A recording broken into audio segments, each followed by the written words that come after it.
എല്ലാവർക്കും നമസ്കാരം. നമ്മുടെ ഈ മീറ്റിങ്ങിലേക്ക്, അതായത് നമ്മുടെ ടോപ്പിക്ക് എല്ലാവർക്കും അറിയാം, renewable energy status, reintegration, regulatory framework. അത് നമ്മൾ നമ്മുടെ ക്ലാസ് എടുക്കുന്നത് CP George sir KSEB retired deputy chief engineer ആണ്. കഴിഞ്ഞ 3 ക്ലാസ് ഈ ടോപ്പിക്കിൽ എടുത്തു കഴിഞ്ഞു. അപ്പോൾ അതിലെ 3 ടോപ്പിക്ക് നമുക്ക് ആദ്യത്തത് trends in Indian power sector and renewable energy status ആയിരുന്നു. അതിൻ്റെ ക്ലാസ് വീഡിയോ പബ്ലിഷ് ചെയ്തിട്ടുണ്ട്. അതുകൂടാതെ അടുത്ത 2 ക്ലാസ്സും പബ്ലിഷ് ചെയ്തിട്ടുണ്ട്. രണ്ടാമത്തത് trends in renewable energy status in Kerala. മൂന്നാമത്തത് grid operation and generation resource by management. ഈ ടോപ്പിക്കിലെ എല്ലാ വീഡിയോയും പബ്ലിഷ് ചെയ്ത് ധാരാളം പേരത് കാണുകയും ചെയ്തിട്ടുണ്ട്. അപ്പോൾ നമ്മൾ കേൾക്കുന്ന ഓരോ ക്ലാസ്സിലും സാറിന്റെ ഓരോ വാക്കുകളും നമുക്ക് പുതുമ നൽകുന്നതായിരുന്നു. കാരണം പുതിയ പുതിയ ഇൻഫർമേഷൻസ് ആയിരുന്നു സാറ് നമുക്ക് തന്നുകൊണ്ടിരിക്കുന്നത്. ഇന്നും നമുക്ക് വളരെയധികം പുതിയ ഇൻഫർമേഷൻസ് നമുക്ക് കിട്ടും എന്നാണ് നമ്മുടെ ആഗ്രഹം. കഴിഞ്ഞ ക്ലാസ്സിൽ തന്നെ നമ്മൾ ഒരുപാട് പുതിയ കാര്യങ്ങൾ കേട്ടതാണ്. ആ വീഡിയോ ഇപ്പോൾ പലരും കണ്ട്, അപ്പോൾ അതിന്റെ തുടർച്ചയാണ് ഇന്നത്തെ ക്ലാസ് എന്ന് കരുതിയിരിക്കുന്നവരുണ്ട്. പക്ഷെ ഇന്ന് ചെറിയൊരു വ്യത്യാസമുണ്ട്. കാരണം കഴിഞ്ഞ ക്ലാസ്സിന്റെ ചർച്ചകൾ നടന്നപ്പോൾ കമന്റ് വന്നപ്പോൾ സാറ് ഇത്രയും വലിയ നോളജ് പറയുമ്പോൾ കേരളത്തിലെ ഈ വൈദ്യുതി മേഖലയെ പറ്റി നമ്മൾ കേൾക്കുന്നവർക്ക് അത്ര വലിയ ഐഡിയ ഒന്നുമില്ല. അതുകൊണ്ട് സാറ് കേരളത്തിലെ സിറ്റുവേഷൻ കൂടി ഞങ്ങൾക്കൊന്ന് എക്സ്പ്ലെയിൻ ചെയ്യണം എന്നൊരു അഭിപ്രായം വരികയുണ്ടായി. അപ്പോൾ ശരിക്കും ഇന്ന് കൈകാര്യം ചെയ്യേണ്ടിയിരുന്നത് integration of renewable energy and sources with grid. പക്ഷെ അത് സാർ ആ ടോപ്പിക്കിലേക്ക് അടുത്ത ക്ലാസ്സിൽ കയറും. ഇന്ന് നമ്മൾ ആവശ്യപ്പെട്ടതനുസരിച്ച് Kerala power sector and resource management, കേരളത്തിലെ സ്ഥിതി എന്താണെന്ന്, നമ്മുടെ സ്വന്തം വീട്ടിലെ കാര്യങ്ങൾ നമ്മൾ പഠിച്ചിട്ട് വലിയ കാര്യങ്ങൾ പഠിച്ചാൽ പോലും. അപ്പൊ നമുക്ക് ഈ ടോപ്പിക്കാണ് നമുക്കിന്ന് കൈകാര്യം ചെയ്യുന്നത്, Kerala power sector and resource management. അത് നമുക്ക് ഈ ടോപ്പിക്കിന്റെ പാർട്ട് തന്നെയാണ്. പക്ഷെ സാർ ഷെഡ്യൂൾ ചെയ്തതുപോലല്ല, അല്പം ഒരു വ്യത്യാസം വന്നു, അത്രയേ ഉള്ളൂ. അപ്പൊ ഈ മീറ്റിങ്ങിലേക്ക് വരാനായിട്ട് KDSPCക്ക് അകത്തു നിന്നും പുറത്തു നിന്നും വന്ന എല്ലാ പേർക്കും വ്യക്തിപരമായിട്ടും ഈ KDSPCയുടെ പേരിലും സ്വാഗതം ചെയ്യുന്നു. നമുക്ക് നമ്മുടെ ടോപ്പിക്കിലേക്ക് കയറാം. ജോർജ് സാറിനെ ക്ലാസ് എടുക്കാനായിട്ട് ക്ഷണിക്കുന്നു. എല്ലാവരും മൈക്ക് മ്യൂട്ട് ചെയ്യണേ. താങ്ക്സ് ഗെയിം സാറ്. കേൾക്കാമല്ലോ അല്ലേ? നമസ്കാരം. കേൾക്കാം സാറേ. നമ്മളറിയാം, നേരത്തെ പറഞ്ഞ പോലെ കഴിഞ്ഞ ക്ലാസ് കഴിഞ്ഞപ്പോഴേ ഈ നമ്മുടെ ജേക്കബ് മാത്യു സാറ് പോലെയുള്ളവരെ നമ്മുടെ കേരളത്തിന്റെ എവല്യൂഷനും അതിനെക്കുറിച്ചുള്ള സിറ്റുവേഷനും ഒന്ന് കുറച്ച് ഡീറ്റെയിൽ ആയിട്ട് പറയാൻ പറഞ്ഞു. പല കാര്യങ്ങൾ അറിയാവുന്നത് ഞാൻ വിചാരിച്ച പല ആൾക്കാർക്കും അല്ല. പക്ഷെ ഞാനിപ്പോ അത് നോക്കിക്കഴിഞ്ഞപ്പോൾ ഈ ഒരു സ്ട്രക്ചേർഡ് ഡോക്യുമെന്റ് കുറവാണ്. പക്ഷേ ഇതിന്റെ ഡീറ്റെയിൽസ് എല്ലാം എന്തെങ്കിലും ഉണ്ടായിരുന്നു. ഞാൻ ഇതിനെ നമ്മൾക്കൊരു അവയർനെസ്, കേരളത്തിലെ ഒരു എവല്യൂഷനെ കുറിച്ചും ഇതിനുള്ള സ്റ്റാറ്റസിനെ കുറിച്ച് ഉണ്ടാകാൻ വേണ്ടിയിട്ട് ഇൻ ബിറ്റ്വീൻ ഒരു ഇൻസർട്ട് ചെയ്തൊരു പാർട്ടാണ്. അതുകൊണ്ട് നമുക്ക് അങ്ങോട്ട് ഇതാക്കായിട്ട് പോകാം.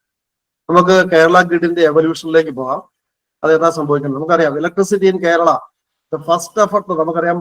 ആദ്യം നമ്മളില് ഇത് തുടങ്ങുന്നത് Kannan Devan hill produce company Munnar, അതൊരു ബ്രിട്ടീഷ് കമ്പനിയാണ്. നമുക്കറിയാം പണ്ട് കാലത്ത് മൂന്നാർ കേരളത്തിലെ ഇന്ത്യയിലെ തന്നെ ഒരു പ്രധാന ഈ ബ്രിട്ടീഷുകാരുടെ ഒരു പ്രധാന ടൗൺ ആയിരുന്നു. ഒരു ബ്രിട്ടീഷ് ടൗൺ ആയിരുന്നു ബേസിക്കലി. അവർ അവിടുത്തെ തണുപ്പൊക്കെ കാരണം അവർ കൂടുതലായിട്ട് പ്രിഫർ ചെയ്തു. നമുക്കറിയാം ഇവിടെയൊക്കെ ബാക്കിയുള്ളിടത്തൊക്കെ ട്രെയിൻ വരുന്നതിന് മുമ്പ് തന്നെ അവിടെ റെയിൽവേ സിസ്റ്റം ഉണ്ടായിരുന്നു. ആ 90-ലെ വെള്ളപ്പൊക്കത്തിന് ശേഷമാണ് ആ ടൗണിനെല്ലാം പോയത്. ഇവിടുന്നുള്ള നമ്മൾക്ക് താഴേന്ന് മൂന്നാറിലേക്ക് പോകുന്ന റെയിൽവേയും റോഡും എല്ലാം തകർന്നു പോയത് ശേഷമാണ്. അതിന് മുമ്പ് അതൊരു വലിയൊരു ടൗൺ ആയിരുന്നു. നമുക്ക് നോക്കിയാൽ അന്ന് Kannan Devan hill produce company എന്ന് പറഞ്ഞ ഒരു ബ്രിട്ടീഷ് കമ്പനിയാണ്. ആണ് ആദ്യമായിട്ട്, നമുക്കറിയാം 1900 എന്ന് പറഞ്ഞാൽ ഇന്ത്യയിൽ തന്നെ, ലോകത്ത് തന്നെ ആദ്യമേ നമ്മുടെ ആ ഒരു ഇലക്ട്രിസിറ്റി പ്രൊഡ്യൂസ് ചെയ്യുന്ന ആ സമയത്ത് തന്നെ ഇവിടെ first 1900 first hydro electric project in Kerala establish right bank of ടൈബർ. നമുക്ക് റിവർ പെരിയാറിന്റെ ആ ഒരു കൈവഴിക്ക് പറഞ്ഞ പേരാണ് മുതിരപ്പുഴ.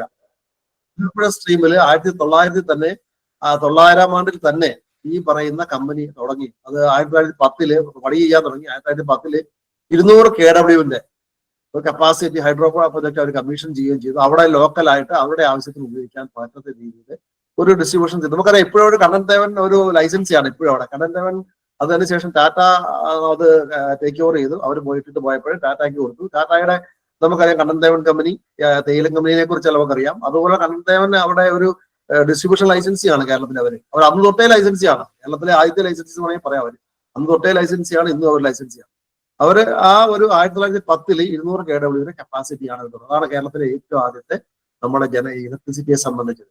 പിന്നെ 1912-13 ആയപ്പോൾ ഗവൺമെന്റ് ഓഫ് ട്രാവൻകൂർ ഇവിടെ ഇവിടെ ഇലക്ട്രിസിറ്റി ഉണ്ടാക്കുന്നതിനെ കുറിച്ച്, നമുക്ക് ഇലക്ട്രിസിറ്റി പതുക്കെ പ്രചാരത്തിന് വരുന്ന ഒരു സമയമാണ് ഇന്ത്യയിലും ലോകത്തും എല്ലായിടത്തും. അപ്പൊ അതിനെക്കുറിച്ച് ഒരു ടീം, ഒരു ചീഫ് എഞ്ചിനീയറുടെ SM ജേക്കബ് എന്ന് പറയുന്ന ചീഫ് എഞ്ചിനീയറുടെ ഒരു സ്റ്റഡിയും വിസിറ്റ് റിപ്പോർട്ടും വന്നു ഉണ്ടാക്കിയത്. 1927 ആയപ്പോൾ ട്രാവൻകൂർ ഗവൺമെന്റ് ഇലക്ട്രിസിറ്റി ജനറേറ്റ് ചെയ്യാനും അതുപോലെ തന്നെ സപ്ലൈ ചെയ്യാനും തീരുമാനിച്ചു ട്രിവാൻഡ്രം സിറ്റിയിൽ. അതിന് ഇലക്ട്രിസിറ്റി ഡിവിഷൻ പബ്ലിക് സെക്രട്ടറി ഡിപ്പാർട്ട്മെന്റിലുണ്ട്. 1927 പബ്ലിക് സെക്രട്ടറി PWD ഡിപ്പാർട്ട്മെന്റിന്റെ കീഴിൽ അന്നത്തെ ട്രാവൻകൂർ ഗവൺമെന്റ് മീൻസ് അന്ന് നമുക്കറിയാലോ ട്രാവൻകൂർ രാജഭരണമാണ്. അന്നേരം ആ സമയത്ത് രാജാവിന്റെ കീഴിലാണ് ഈ കാര്യങ്ങളൊക്കെ നടന്നത്. അതിനുശേഷം 1929 ഒരു diesel power station was establish under government ownership at Thiruvananthapuram for production of electrical energy of commercial lines. അതായത് ആദ്യമായിട്ട് ഒരു ഡീസൽ പവർ സ്റ്റേഷനാണ് തുറന്നത്. അപ്പൊ ആ ഡീസൽ പവർ സ്റ്റേഷൻ 1929 ട്രിവാൻഡ്രം ഏരിയയിൽ സപ്ലൈ ചെയ്യാനായിട്ട് നമ്മൾ അതിനകത്തറിയാം 65 KWന്റെ 3 ഓയിൽ എഞ്ചിൻ ആണെന്ന് തുടങ്ങിയത്. നമ്മളൊക്കറിയാം അന്ന് ആ രീതിയിൽ അവിടെ തുടങ്ങി. ആൻഡ് അന്നത്തെ കാസ്റ്റ് ഒരു 9 ലക്ഷം രൂപയാണ് പറഞ്ഞത്. പിന്നീട് അത് പല ഏജൻസികളും നമുക്കറിയാം. പിന്നെ അത് പല സിറ്റികളിലേക്കും വന്നു. കോട്ടയം അതുപോലെ അത് വരുന്നുണ്ട്. 1929 ശേഷം അതിനുശേഷം അത് പിന്നെ കോട്ടയം, നാഗർകോവിൽ, കൊല്ലം അങ്ങനെയുള്ള പല സ്ഥലത്തേക്കും അത് തുടങ്ങി. വീണ്ടും ഒരു പ്രൈവറ്റ് ഏജൻസികളായിട്ട് നമുക്കറിയാം. പലയിടത്തും ഒരു ലൈസൻസി ആയിട്ട് തന്നെയാണ് കേരളത്തെ പല ഏരിയയിൽ തുടങ്ങിയത്. അപ്പൊ 1933 ആയപ്പോൾ separate department of electricity by his highness Chithira Thirunal Maharaja his Diwan sir CP Ramaswamy Iyer ആണ് താമസിക്കുന്നത്. 1933 അന്ന് തന്നെ ഫസ്റ്റ് ഹൈഡ്രോ ഇലക്ട്രിക് പവർ സ്റ്റേഷനാണ് പള്ളിവാസല്. അന്ന് first hydro electric power station തുടങ്ങാനുള്ള ആ ഒരു പള്ളിവാസൽ എന്നുള്ള വിലയിൽ നമുക്ക് അന്ന് തുടങ്ങി അതിനുള്ള വർക്ക് സ്റ്റാർട്ട് ചെയ്തു. അന്ന് 1933 തന്നെ. 34 thermal generating station setup in Kollam, Kottayam and Nagercoil. അതാണ് നമുക്ക് ഓരോരോ ടൗൺഷിപ്പ് ബേസിൽ ഒരു ചെറിയ ഡിസ്ട്രിബ്യൂഷൻ ജനറേഷനും ഡിസ്ട്രിബ്യൂഷനുമായിട്ടുള്ള ടൗൺഷിപ്പ് ഇലക്ട്രിഫൈ ചെയ്യാനുള്ള കാര്യങ്ങൾ അത്യാവശ്യക്കാർക്കും സിറ്റികളിൽ സ്ട്രീറ്റ് ലൈറ്റിലായിട്ടും പിന്നെ നമുക്ക് അഫോർഡ് ചെയ്യാൻ പറ്റുന്ന ആൾക്കാർക്കും ആ രീതിയിലാണ് തുടങ്ങുന്നത്. അതിന് 1940 മാർച്ച് 19 നമ്മുടെ ആദ്യത്തെ പള്ളിവാസൽ പ്രൊജക്ട് നമ്മുടെ sir CP Ramaswamy Diwan of Travancore inaugurate first stage of Pallivasal project which was initial installed capacity of 13.5 megawatt. ആദ്യത്തെ ഫസ്റ്റ് സ്റ്റേജിന്റെ അതാണ്. അതിനുശേഷം അത് 37.5 മെഗാവാട്ട് വരെ അത് 3 സ്റ്റേ ആയിട്ട് ചെയ്തു. അത് first to serve the power needs of the general public. നമ്മളത് മനസ്സിലാക്കേണ്ടത് അന്ന് ഇത് മാത്രമല്ല അദ്ദേഹം ഉണ്ടാക്കിയത്, അതിന് ട്രിവാൻഡ്രം വരെ ഈ ഇലക്ട്രിസിറ്റിയെ കൊണ്ടുപോകാൻ പറ്റുന്ന 66 kV സിസ്റ്റവും സബ്സ്റ്റേഷൻ ഇതും കൂടെ ആ കൂട്ടത്തിൽ തന്നെ ഉണ്ടാക്കി. അതാണ് നമ്മൾ ഇമ്പോർട്ടന്റ് ആയിരുന്ന കാര്യം. State electric department took over 200 KW. അത് പിന്നെ ആ കണ്ണൻ ദേവന്റെ ആ ഒരു ഇലക്ട്രിസിറ്റി പ്രൊഡക്ഷനും നമ്മൾ ഏറ്റെടുത്തു. ട്രാവൻകൂർ സ്റ്റേറ്റ് ഏറ്റെടുത്തു. അതുകൂടെ ഒരുമിച്ച് കൊണ്ടുവന്ന കണ്ണൻ ദേവൻ ഹിൽ പ്രൊഡ്യൂസ് കമ്പനിയുടെ സ്റ്റേഷൻ കൂടെ ഏറ്റെടുത്തു എന്നാണ് പള്ളിവാസൽ ഈ പറഞ്ഞ ഉണ്ടാക്കിയത്. അതുകൂടെ ഏറ്റെടുത്ത് ഒരുമിച്ച് കമ്പൈൻ ചെയ്തു. കമ്പാരബിൾ ഇലക്ട്രിക് നെറ്റ്വർക്ക് അത് 67 substation Alappuzha, Mavelikkara, Kothamangalam, Kundara, Kalamassery, Viyyur, Aluva and Thiruvananthapuram commission in 1940 eastern touring plan. അത് നമ്മൾക്ക് അവിടെ നിന്ന് അറിയാം. നമുക്ക് പള്ളിവാസലിൽ നിന്ന് നേരെ കോതമംഗലത്തിനാണ് വരുന്നത് 66 kV ലൈൻ. അങ്ങനെ നമ്മൾ അതിൽ നിന്ന് ആലുവയിൽ അങ്ങനെ പോകുന്നു. നമ്മൾ അത് തിരുവനന്തപുരം വരെ പോകത്തക്ക രീതിയിൽ അവർ ലൈനും ആ കൂടുതൽ തന്നെ കമ്മീഷൻ ചെയ്തു 1940. പള്ളിവാസലിലെ അന്നത്തെ ഫോട്ടോ ഒറിജിനൽ ഫോട്ടോയാണ്. അന്നത്തെ മൂന്നാറിന്റെയും ആ പള്ളിവാസലിലെ ആ ഏരിയയിലെ ഫോട്ടോ. അതിനുശേഷം 1957 മാർച്ച് 7 എക്സൈസ് പവേഴ്സ്, അതായത് നമുക്കറിയാം അതിനുശേഷമാണ് ഗവൺമെന്റ് ഓഫ് ഇലക്ട്രിക് ഗവൺമെന്റ് വരുന്നത് 1957. അപ്പൊ ഇലക്ട്രിക് ഗവൺമെന്റ് നമുക്കറിയാം കേരളം ഫോം ചെയ്ത് ഇലക്ട്രിക് ഗവൺമെന്റ് ആയി ഫസ്റ്റ് കേരള ഗവൺമെന്റ് ചെയ്ത് അന്നാണ് ശരിക്കും പറഞ്ഞാൽ KSEB ഫോം ചെയ്യുന്നത്. KSEB അതിനുശേഷമാണ് കോൺസ്റ്റിറ്റ്യൂട്ട് ചെയ്തത്. അതായത് 1948 സപ്ലൈ ആക്ട് പ്രകാരമാണ് ഇലക്ട്രിസിറ്റി ബോർഡുകളെ ഫോം ചെയ്തത്. അതിന് 3 ഡിപ്പാർട്ട്മെന്റ് ആയിരുന്നു. അപ്പൊ ഡിപ്പാർട്ട്മെന്റ് കീഴിലടുത്ത് നമ്മൾ അതിന് ശേഷം അത് KSEB ഫോം ചെയ്തു 57. അതിന് ശേഷം ജനറേഷൻ ട്രാൻസ്മിഷൻ ഡിവിഷൻ എല്ലാം കൂടെ കൂടി ഒരു പ്രത്യേക ബോർഡായി. അതിനുശേഷം കേരള KSEB 31 മാർച്ച് 1957 തൊട്ട് ഫംഗ്ഷൻ ചെയ്യാനാണ്. അതാണ് ശരിക്കും പറഞ്ഞാൽ ഇത് മറ്റൊരു ചേഞ്ച്. അപ്പം KSEB വന്നു. ഇതാണ് ശരിക്കും പറഞ്ഞാൽ അതിനുശേഷം നമ്മൾ ഇതിൽ നോക്കിയാൽ നമ്മൾ അത് പറയാം, നമ്മുടെ പ്രോഗ്രസീവ് ഇൻസ്റ്റൽ കപ്പാസിറ്റി ഓഫ് ഹൈഡ്രോ ആണ് ഇവിടെ. ശരിക്കും പറഞ്ഞാൽ നമുക്കറിയാം ഹൈഡ്രോ ആണ് നമ്മൾ ഉള്ളൂ. ഇതിൽ നിന്ന് ആദ്യം തൊട്ട് നിങ്ങൾക്ക് ഇതിനകത്ത് ഡീറ്റെയിൽ ആയിട്ട് ഈ അടുത്ത 2021 വരെയുള്ള ഡീറ്റെയിൽസ് ഇതിനകത്ത് ഞാൻ ഇൻകോർപ്പറേറ്റ് ഇതിൽ നോക്കിയാൽ നമുക്കറിയാം ടോട്ടൽ ഈ ഗ്രാഫ്, ഈ നീല ഗ്രാഫ് എന്ന് പറയുന്നത് നമ്മളുടെ ഏതാണ്, നമ്മുടെ ടോട്ടൽ കപ്പാസിറ്റിയാണ്. അപ്പൊ നമ്മൾ എങ്ങനെയാണ് ആദ്യ കാലഘട്ടങ്ങളിൽ നമ്മൾ നോക്കിയ ഓരോ കാലഘട്ടത്തിൽ എന്താണ് സ്റ്റാഗ്നേറ്റ് ചെയ്ത് എങ്ങനെയാണ് നമുക്ക് നോക്കാം.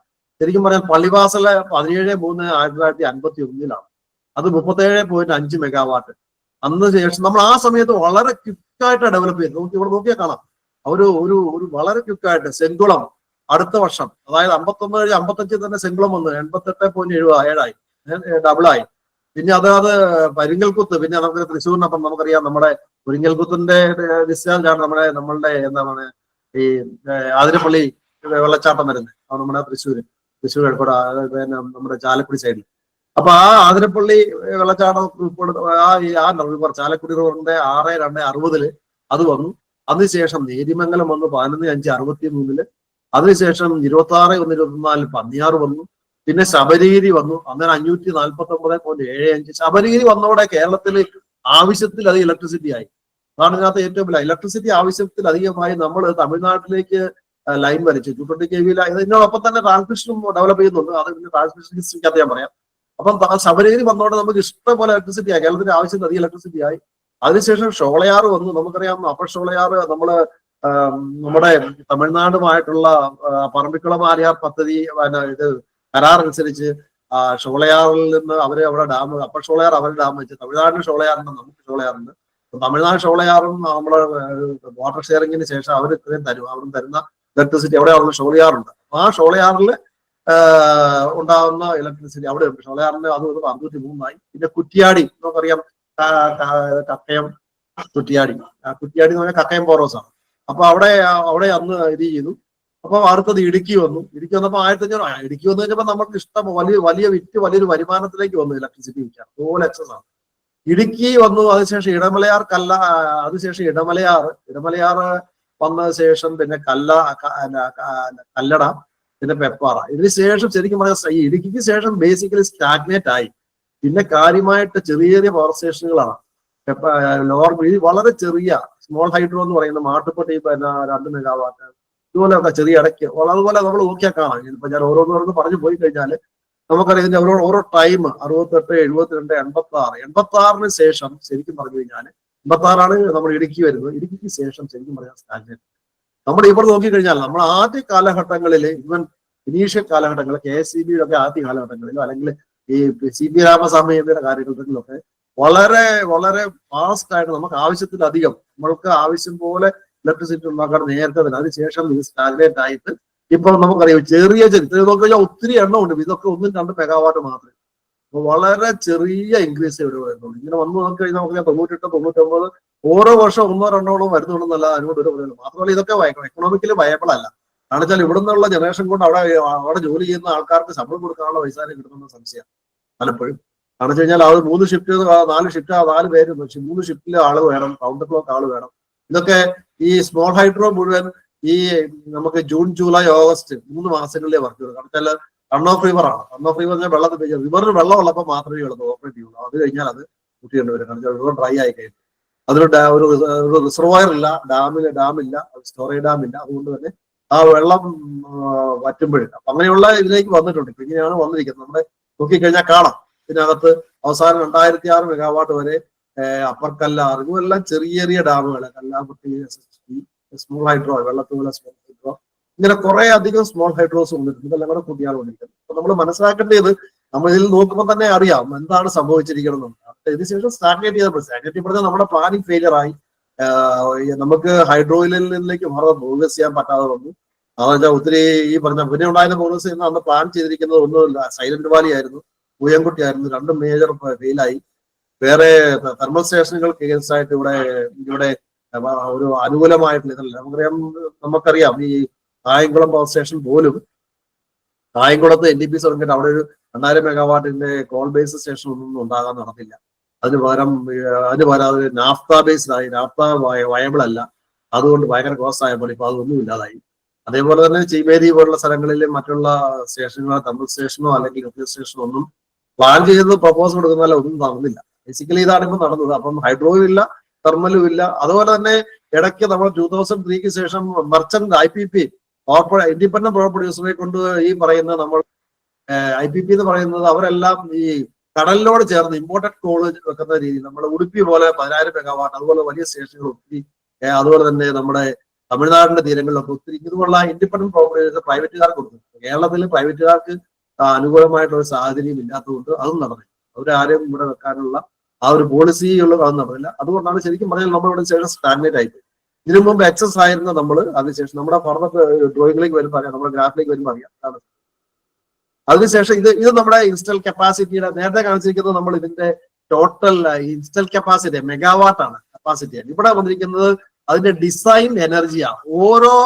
ഓരോ പവർ ഹൗസിലും എത്ര ബില്യൺ യൂണിറ്റ് വരെ ഒരു വർഷം ഉണ്ടാക്കാൻ പറ്റും എന്നുള്ളതിന്റെ ഡിസൈൻഡ് എനർജി. ആ ഡിസൈൻഡ് എനർജി അനുസരിച്ച് നമുക്ക് ഇപ്പൊ നോക്കി കഴിഞ്ഞാൽ ഇപ്പം പള്ളിവാസലിൽ 284 മില്യൺ യൂണിറ്റ് ഒരു വർഷം ഉണ്ടാക്കാൻ അതിന്റെ ഡിസൈൻഡ് എനർജി. അത് ചിലപ്പോൾ കൂടും. നമ്മളൊക്കെ മഴ പെയ്യുന്നതനുസരിച്ചും നമ്മുടെ മൺസൂണിന്റെ അവൈലബിലിറ്റി അനുസരിച്ചും ഒക്കെ വ്യത്യാസം വരും. പക്ഷെ അതിന്റെ മാക്സിമം ശരാശരി നമ്മൾ ഇതിന്റെ ഫോർകാസ്റ്റ് നോക്കി, നമ്മുടെ മഴയുടെ അളവ് നോക്കി, ഇൻഫ്ലോ നോക്കി ഒക്കെ നമ്മൾ വിചാരിക്കുന്ന ഒരു ശരാശരി 10 ഇയർ ആവറേജ് എന്നാണ് പറയുന്നത്. 10 ഇയർ ആവറേജ് എന്നാണ് പറയാം. 10 ഇയർ ആവറേജ്, മൂവിങ് ആവറേജ് വെച്ചിട്ട് നമ്മൾ കാൽക്കുലേറ്റ് ചെയ്യുന്നത് ഏകദേശം ഇത്രയും ഡിസൈൻഡ് എനർജി നമുക്ക് ഓരോ യൂണിറ്റിൽ കിട്ടാനുള്ള ഒരു ഡിസൈൻ ഉണ്ട്. അത് വെച്ച് നമുക്ക് ശരാശരി ഒരു 7215 മില്യൺ യൂണിറ്റ് വരെ ആണ് നമ്മളുടെ ഒരു വർഷത്തെ ഈ ശരാശരി നമ്മളുടെ ഹൈഡ്രോ പ്രൊഡക്ഷൻ ഉണ്ടാവേണ്ടത്.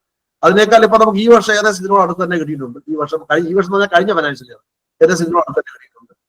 അതിന് മുമ്പ് അതിന് കുറവുള്ളതുണ്ട്, കൂടുതലുള്ളതുണ്ട്. അപ്പൊ ഞാൻ പറഞ്ഞത് ശരാശരിയാണ്. അപ്പൊ ആ ഡിസൈൻഡ് എനർജി വെച്ചിട്ടുള്ള ഒരു കണക്കാണ്. ഇതും കൂടെ നോക്കിയാൽ അതിന്റെ കമ്മീഷൻ ചെയ്ത ഡേറ്റ് ഓരോന്നിന്റെ അതനുസരിച്ചുള്ള നമ്മളുടെ ആ ഒരു ഗ്രാഫ്. ഇതും ആ ഡിസൈൻഡ് എനർജി ഇവിടെ നോക്കിയാൽ കാര്യമായ ഒരു വ്യത്യാസവും വന്നിട്ടില്ല. ഡിസൈൻഡ് എനർജിയിൽ നമ്മൾ നോക്കിക്കഴിഞ്ഞാൽ ഇടുക്കിക്ക് ശേഷം, ഇടുക്കി ഇവിടെയാണ് ഈ 86 ശേഷം പിന്നെ ഇടമലയാറ്, ലോവർ പെരിയാറാണ് പിന്നെ ഒരു വലിയ സ്റ്റേഷൻ. ലോവർ പെരിയാറിന് ശേഷം വലിയ കാര്യമായ പ്രത്യേകിച്ചും ഈ നമ്മുടെ പെരുങ്ങൽ ലെഫ്റ്റ് ബാങ്ക് പദ്ധതിക്ക് വളരെ ചെറിയ വ്യത്യാസം നമ്മളെ പറ്റുന്നത്. ഡേറ്റ കമ്മീഷനിങ് ഡീറ്റെയിൽ ആയിട്ട് ഇവിടെ പറഞ്ഞിട്ടുണ്ട്. അപ്പൊ അത് നോക്കിയാൽ നമുക്ക് മനസ്സിലാക്കും വളരെ കൃത്യമായിട്ട് എങ്ങനെയാണ് കഴിഞ്ഞ ഈ പറഞ്ഞ 51 തൊട്ടിട്ട് നമുക്കറിയാം ഏകദേശം 57 വർഷം ഇല്ല 74 വർഷത്തെ 50 തൊട്ടിട്ടുള്ള ഈ ഹിസ്റ്ററി നോക്കിക്കഴിഞ്ഞാൽ നമ്മൾ ആദ്യത്തെ കാലഘട്ടത്തെ ആ ഒരു ഉത്സാഹം ഒന്നും പിന്നീടില്ല. ഇവിടെ അതാണ് ഇവിടെ സംഭവിച്ചിരിക്കുന്നത്. അപ്പൊ ഇത് നേരത്തെ കാണിച്ചിരിക്കുന്നത് അത് തന്നെ ഞാനൊന്ന് വ്യക്തമായിട്ട് കൂടുതൽ ടാർഗറ്റ് ചെയ്യുന്നത് മാത്രമേ ഉള്ളൂ. സ്റ്റേഷന് അതിന്റെ നമ്പർ ഓഫ് ജനറേറ്ററിന്റെ details, plan capacity, designed energy, original date of commission. ഇത് നമുക്ക് പ്രധാനമായിട്ട് ആദ്യത്തെ ഒരു 15 ഇത് മാത്രമേ ഉള്ളൂ പ്രധാനമായിട്ട്. ഈ 15 ജനറേറ്റിംഗ് സ്റ്റേഷൻ ആണ് വല്ല ഉണ്ടാക്കുന്നത്. അതാണ് 1980. അതാണ് ശരിക്കും പറഞ്ഞാൽ ആകെ ഉള്ളതിന്റെ ഡിസൈൻ എനർജി 7000 ഉള്ളതിൽ 6780, 7000 ശേഷം ഉള്ളതിൽ 6780 മില്യൺ യൂണിറ്റ് ഡിസൈൻ എനർജിയും ഈ 15 എണ്ണത്തിലാണ്. ബാക്കി കാണിക്കുന്ന നേരത്തെ കാണിച്ചിരിക്കുന്ന ഈ എണ്ണത്തില് ഏകദേശം എന്താ പറയുക, ഈ പറയുന്ന എല്ലാം കൂടെ കൂട്ടിയാല് 25 അഡീഷണൽ ഉണ്ടെന്ന് പറഞ്ഞാൽ അതെല്ലാം കൂടെ കൂട്ടി നമുക്ക് ഡിസൈൻ എനർജി 430 ഉള്ളൂ.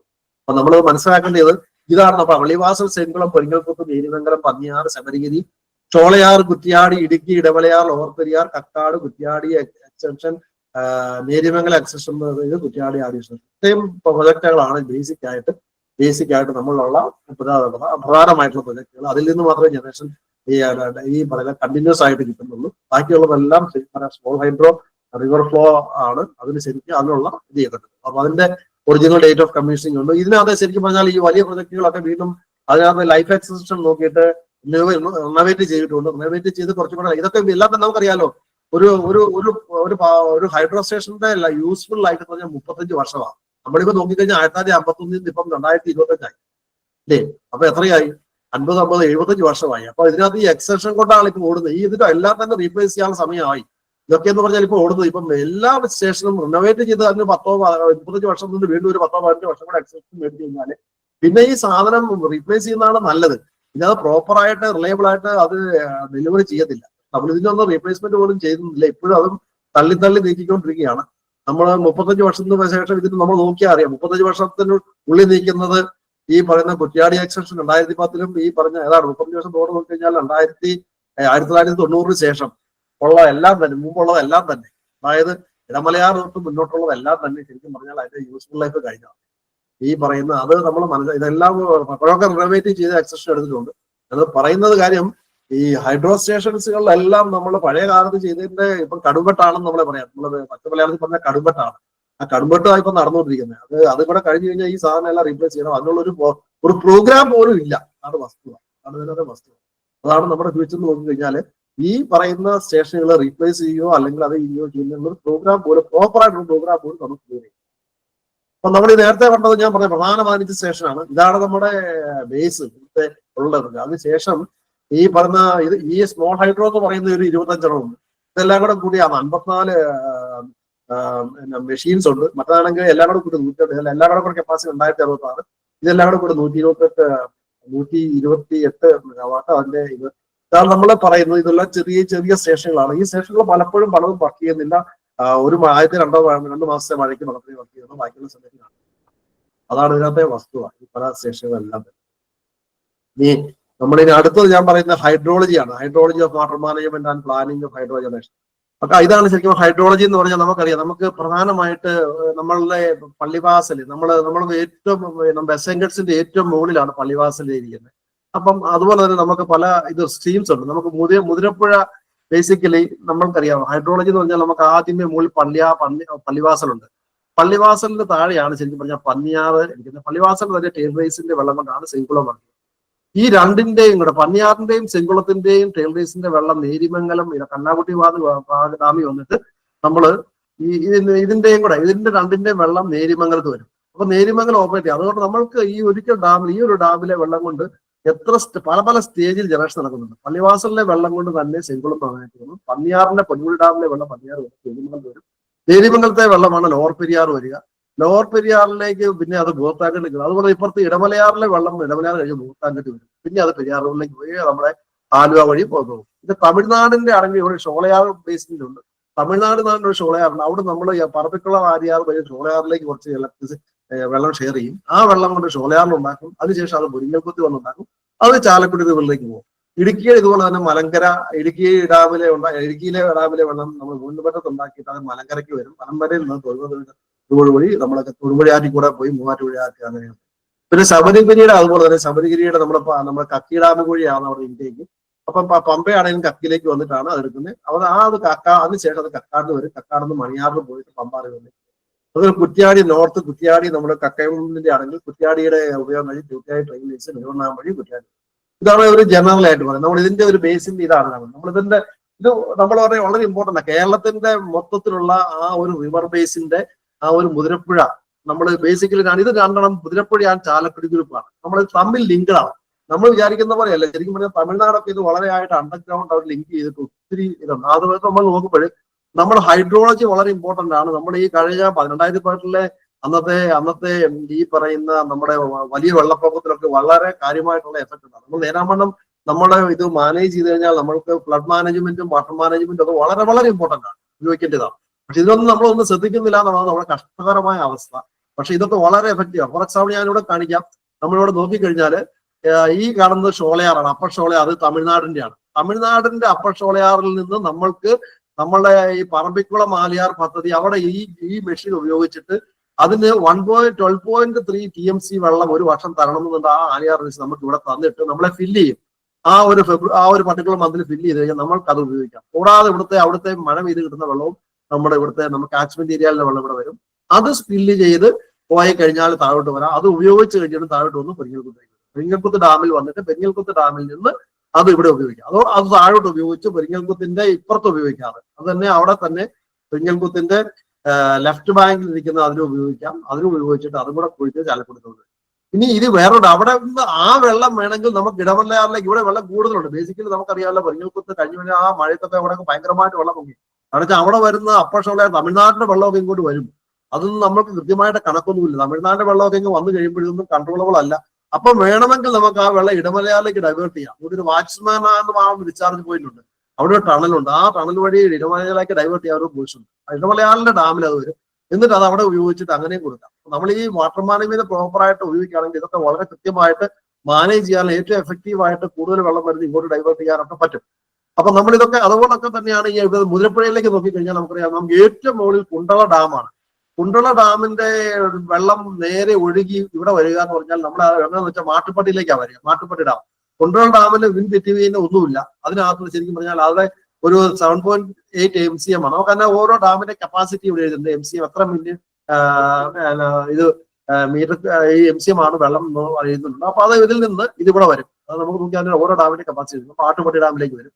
അപ്പൊ 7.8 MCM ഉള്ളത് അത് അമ്പത്തി ഈ മാട്ടുപ്പെട്ടി ഡാമിൽ വന്നിട്ട് മാട്ടുപ്പെട്ടി ഡാമിൽ നിന്ന് സ്പില്ല് ചെയ്താൽ തിരിച്ച് അല്ലെങ്കിൽ ഈ പറയുന്ന പള്ളിവാസലിൽ കൂടെ കയറിയാണെങ്കിലും ഇവിടെ ഇങ്ങോട്ട് വരും. എവിടെയാണ് അതിനിപ്പുറത്ത് എവിടെയാണെന്ന് വെച്ച് കഴിഞ്ഞാൽ മാട്ടുപ്പെട്ടി ഡാമിൽ നിന്ന് നേരെ പോകുന്നത് എന്താ ഈ പറഞ്ഞ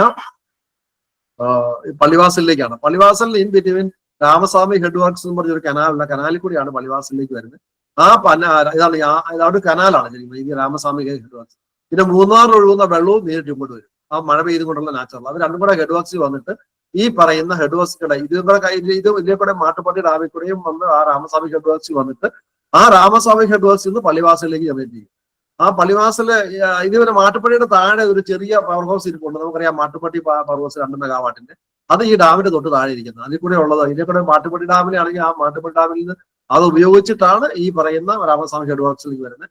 അവിടുന്ന് അതിനുശേഷം പള്ളിവാസലിൽ വരുന്നു. പള്ളിവാസലിൽ അത് ഉപയോഗിക്കുകയോ അല്ലെങ്കിൽ ഇത് സ്പില്ല് ചെയ്തോ ചെയ്ത് കഴിഞ്ഞാൽ അടുത്തത് നമ്മൾ ചെയ്യുന്ന അവിടെ ഇതിന്റെ പമ്പുണ്ട്. അവിടെയാണ് ഈ പറഞ്ഞ നേരത്തെ ചോദിച്ച ചെങ്കുളം പമ്പ്. ചെങ്കുളത്തിന്റെ ഈ ടേംറേസിലെ പമ്പ് നേരെ ഒഴുകി പോകാനുള്ളതേ ഉള്ളൂ. പക്ഷെ അവർ ഈ പമ്പ് വഴി അടിച്ചു കയറ്റി ഇവിടെ നേരെ ഒഴുകി പോകാനുള്ള നമുക്കൊരു ജോഗ്രഫിക്കൽ ഏരിയ അല്ലാത്തതുകൊണ്ട് ഇവിടെ ഒരു പമ്പ് വെച്ചിട്ട് പമ്പ് വഴി അടിച്ചു കയറ്റി ഈ ചെങ്കുളം ബാലൻസിംഗ് റിസർവയറിൽ വരും. ആ ബാലൻസിംഗ് ആ റിസർവയറിൽ നിന്നാണ് ചെങ്കുളം പവർ ഹൗസ് കിട്ടുന്നത്.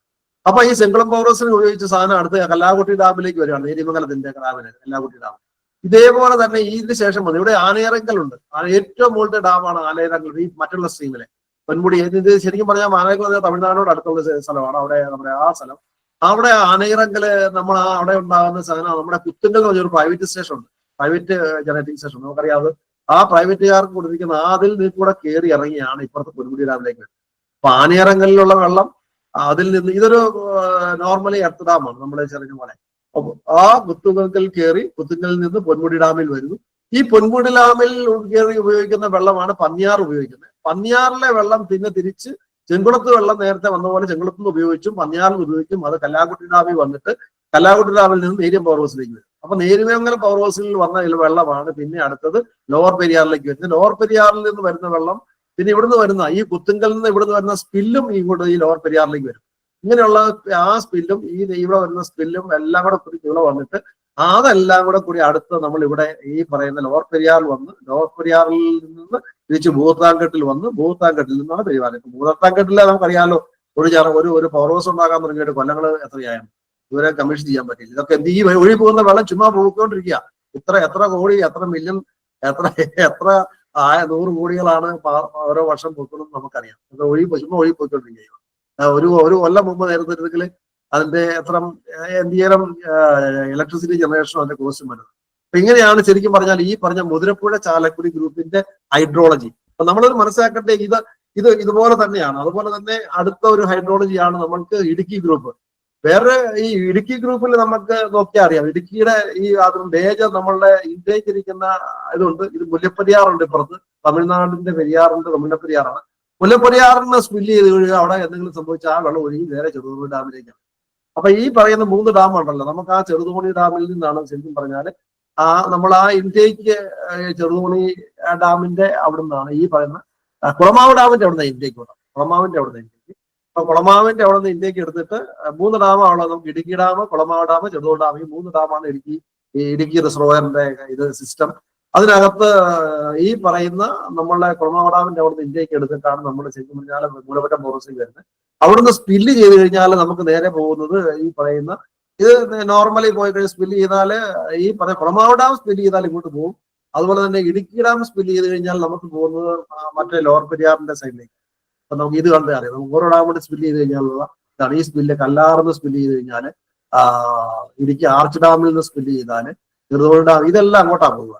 നമ്മളുടെ നേരെ ലോവർ പെരിയാറിന്റെ അങ്ങോട്ട്, അതായത് നമ്മുടെ എരുമേലം പവർ ഹൗസിന്റെ താഴോട്ട് വരും. ആ തൊട്ട് താഴെയുള്ള ഭാഗമുണ്ട്, അവിടത്തേക്ക് വന്നിട്ട് അപ്പൊ ഈ പറയുന്ന മുല്ലപ്പെരിയാറിന്റെ വെള്ളം നേരെ ചെറുതോണി ഡാമിന് അല്ലെങ്കിൽ ഇടുക്കി റിസർവറിലേക്കാണ് വരിക. സ്പില്ല് ചെയ്താലോ ഈ ഡാം പൊട്ടിയാലോ അങ്ങോട്ട് തന്നെയാണ് വരാൻ സാധ്യതയുള്ളൂ. അതുപോലെ തന്നെ മറ്റതെല്ലാം ചെറിയ ചെക്ക് ഡാമുകളുണ്ട്, കല്ലാറുണ്ട്, ഇരട്ടയാറുണ്ട്. ഇതുപോലെ ചെക്ക് ഡാമിനെല്ലാം ഡൈവേർഷൻ ഡാമുകളാണ്. അതെല്ലാം ശരിക്കും പറഞ്ഞാൽ നമ്മുടെ ആർച്ച് ഡാമിലേക്കിന്റെ റിസർവറിലേക്ക് ഡൈവേർട്ട് ചെയ്ത് വരും. ഇതിൽ നിന്നിട്ടാണ് ഇടുക്കി ഡാമിലേക്ക് വരും.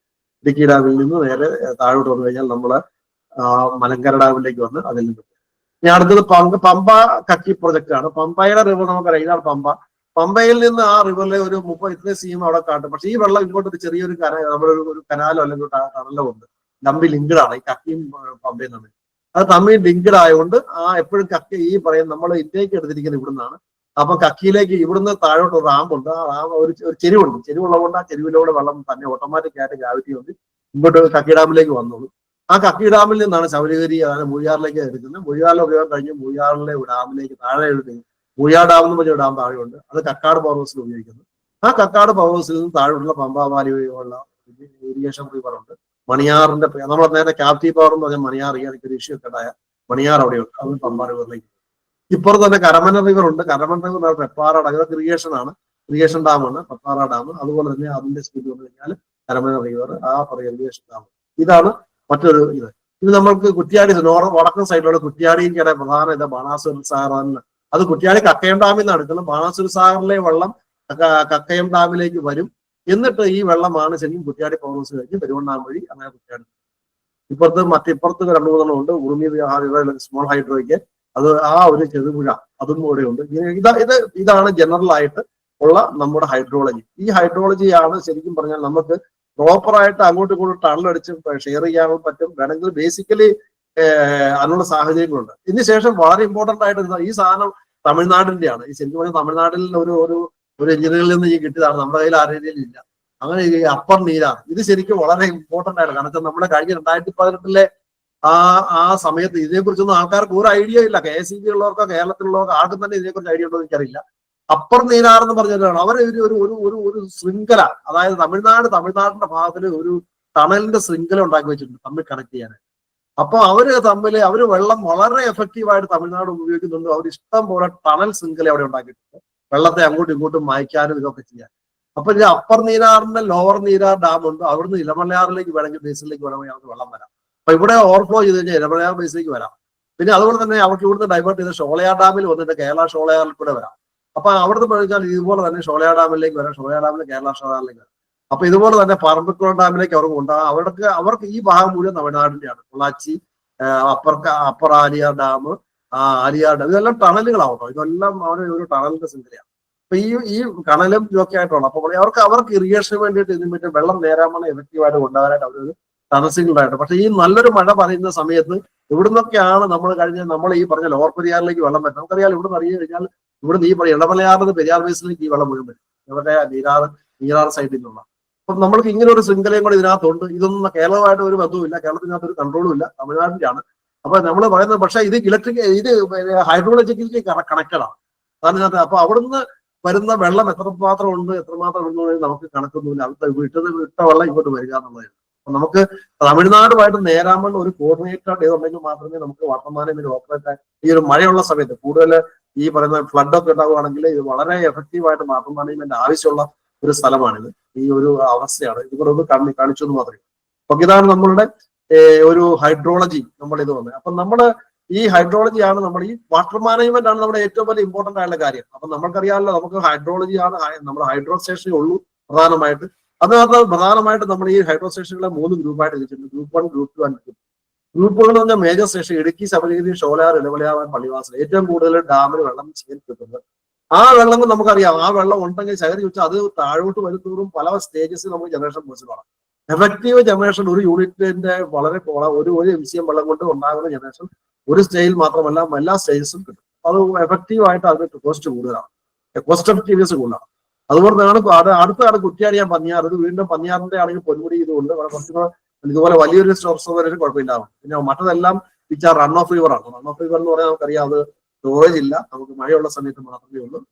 ഇതാണ് നമ്മുടെ ഒരു ഹൈഡ്രോളജി. ഈ ഹൈഡ്രോളജി അനുസരിച്ചാണ് നമ്മൾ മാനേജ് ചെയ്യപ്പെടേണ്ടത്. ഇത് കൃത്യമായിട്ട് മാനേജ് ചെയ്യപ്പെടേണ്ടതും കൃത്യമായിട്ട് ഉപയോഗിക്കപ്പെടേണ്ട ആവശ്യമാണ്. ഇതിനൊക്കെ പ്രോപ്പറായിട്ടുള്ള ഒരു മാനേജ്മെന്റ് വളരെ ഇമ്പോർട്ടന്റ് ആണ് ഞാൻ പറയുള്ളൂ. അപ്പൊ നമ്മള് ഇത് എങ്ങനെ മാനേജ് ചെയ്യുന്ന, പണ്ടൊക്കെ മാനേജ് ചെയ്യാണ്ട് ഒരു പാനി ഹൈഡ്രോ ഉണ്ടായിരുന്നു. ഒരു പർട്ടിക്കുലർ എങ്ങനെ ചെയ്യണം, ഒരു ജൂൺ തൊട്ട് വെറ്റ് മന്ത്, ഡ്രൈ മന്ത്, അത് എങ്ങനെ ചെയ്യണം എന്നൊക്കെ ഒരു ഇതുണ്ട്. അതിനുശേഷം നമ്മൾക്ക് റീസെന്റ് ആയിട്ട് റൂൾ കേവ്സ് ഉണ്ടായി. നമുക്ക് ആ റിസർവ്സ് നമുക്ക് നോക്കി, ഞാൻ അതിനകത്ത് നോക്കി ഞാൻ ഈ പറഞ്ഞ നമുക്ക് കേട് കാണുന്നില്ല റൂൾ കർവ് എന്ന് പറഞ്ഞ് റീസെന്റ് ആയിട്ട് 2018 ഇതിന് ശേഷം സെൻട്രൽ വാട്ടർ കമ്മീഷനും ഇവിടെ ഒക്കെ ഉണ്ടാക്കിയ റൂൾ കർവ് വെച്ചിരിച്ചു വേണം ഉപയോഗിക്കാം. നമുക്ക് ഡിഫറെന്റ് ലെവലുണ്ട്, സ്റ്റോറേജ് കപ്പാസിറ്റി ഉണ്ട്. ഞാനത് കാണിച്ചതൊന്നുമില്ല, കൂടുതലേക്ക് ഡെപ്തിലേക്ക് ഒന്നും പോകുന്നില്ല. അങ്ങനെയുള്ള കപ്പാസിറ്റി ഉണ്ട്. അതനുസരിച്ച് ഞാൻ റൂൾ കെയർ ഉണ്ടാക്കി വെച്ചിട്ടുണ്ട്. നമ്മുടെ central water commission, government of central water commission ആയിട്ട് സ്റ്റാറ്റ്യൂട്ട് ആയിട്ട് ആദ്യമേ കേരള നിയമസഭ ഒരു നിയമം പാസ്സാക്കി. പക്ഷെ ആ നിയമം സെൻട്രൽ ഗവൺമെന്റിനെ പറ്റുള്ളൂ എന്നുള്ള ഇതിൽ വന്നു അത് ഇൻവാലിഡ് ആയി. കാരണം വെച്ച് കഴിഞ്ഞാൽ അത് നമുക്ക് അതിനുള്ള അധികാരം സ്റ്റേറ്റിൽ ഇല്ല. സെൻട്രൽ വാട്ടർ കമ്മീഷൻ മാത്രമേ അതിനുള്ള അധികാരമുള്ളൂ, ഗവൺമെന്റ്. അതുകൊണ്ട് ശരിക്കും പറഞ്ഞാൽ നമ്മൾ ഇത് ഉണ്ടാക്കിയ സെൻട്രൽ വാട്ടർ കമ്മീഷൻ കൊണ്ട് അപ്രൂവ് ചെയ്തപ്പോൾ KSEBിയുടെ സൈറ്റിൽ കിടന്നുണ്ട്.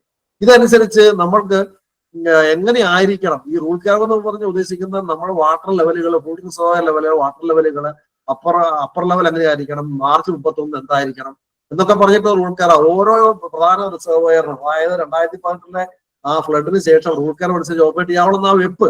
പക്ഷെ ഞാൻ 2022 31/5 വെച്ച് നോക്കിയപ്പോൾ റൂൾ കർവ് അനുസരിച്ചൊന്നും അല്ല നമ്മൾ ഓപ്പറേറ്റ് ചെയ്യുന്നത്. ഇപ്പോഴും നമ്മുടെ തോന്നിവാസം തന്നെയാണ്. ആക്ച്വൽ ആയിട്ടുള്ള ഇതാണ് ശരിക്കും പറഞ്ഞാൽ റൂൾ കർവ് പ്രകാരം ഇതായിരിക്കും. അതായത് റൂൾ കർവിനേക്കാളും കൂടുതൽ അവിടെ അന്ന് പ്രിസർവ് ചെയ്യുന്ന അർത്ഥം. റൂൾ കർവ് അനുസരിച്ച് ഒരു സ്ഥലത്ത് പറയും, റൂൾ കർവ് ഒരു സ്ഥലത്ത് കിടക്കും. നമ്മുടെ ആൾക്കാർ ഇതൊന്നും നോക്കാറുമില്ല. റൂൾ കർവ് ഇത് എല്ലാത്തിനും ഉണ്ട് ഇങ്ങനെ റൂൾ കർവ്. നമ്മൾ ഏതിനും നേരത്തെ കാണിച്ചത് നമ്മുടെ ഇടുക്കിയുടെ റൂൾ കർവ്, കക്കിയുടെ റൂൾ കർവ്, അതുപോലെ തന്നെ ഇടമലയാർ റൂൾ കർവ്, അങ്ങനെ ഓരോന്നിനുണ്ട് പ്രധാന രജിസ്റ്റർ. ഇത്രയും കാര്യങ്ങളാണ് എനിക്ക് ഇതിനെക്കുറിച്ച് പറയാനുള്ളത്. അടുത്ത ഞാൻ പറഞ്ഞ ട്രാൻസ്മിഷൻ ഹിസ്റ്ററിയാണ്. നമ്മൾ അറിയാം, നേരത്തെ ജനറേഷൻ പറഞ്ഞു, ജനറേഷൻ കഴിഞ്ഞിട്ട് ട്രാൻസ്മിഷനിലേക്ക് പോവാം. 1940, 66 നമ്മൾ നേരത്തെ പറഞ്ഞു, നമ്മൾ പള്ളിവാസം ഉണ്ടാക്കിയ ഇവിടെ തന്നെ 66 സബ് സ്റ്റേഷൻസുകൾ ഉണ്ടാക്കി, 67 ലൈനും ഉണ്ടാക്കി, EST ലൈനിലേക്ക് ഉണ്ടാക്കി. അതിനുശേഷം ആലപ്പുഴ, വാലമേൽക്കര, കോതമംഗലം, കുണ്ടറ, കളമശ്ശേരി, വിയ്യൂർ, ആലുവ, തിരുവനന്തപുരം, അത് എലോർജി മോഡൽ ഇലക്ട്രിസിറ്റി ഉണ്ടാവാത്ത രീതിയിൽ ഉണ്ടാക്കി.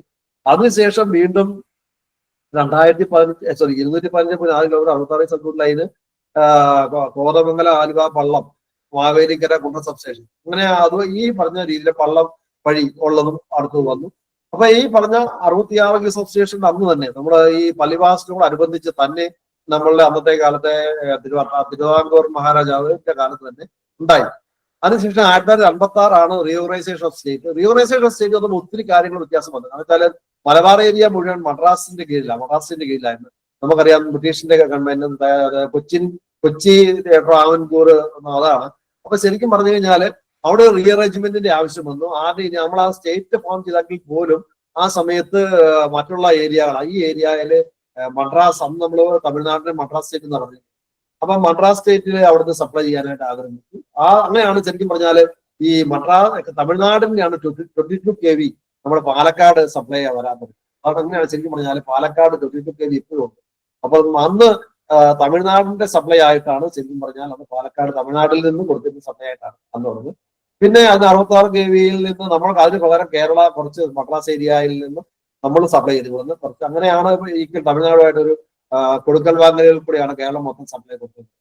അതിനുശേഷം നമ്മൾ ഫോർമേഷൻ ഓഫ് അതായത് നമ്മൾ നോക്കിക്കഴിഞ്ഞു കഴിഞ്ഞാൽ കേരള സ്റ്റേറ്റ് ഫോം ചെയ്ത സമയത്ത് ഏകദേശം പാലക്കാട് ഏരിയ 6 മെഗാവാട്ട് ഇലക്ട്രിസിറ്റി ആയിരുന്നു ഉണ്ടായിരുന്നത്. കേരള സ്റ്റേറ്റ് അതിനുശേഷം 1960 ആയപ്പോൾ അത് 10 മെഗാവാട്ടായി. നമുക്കറിയാം 6 മെഗാവാട്ടിന് ഇപ്പോൾ എവിടെ പോയിരുന്നു.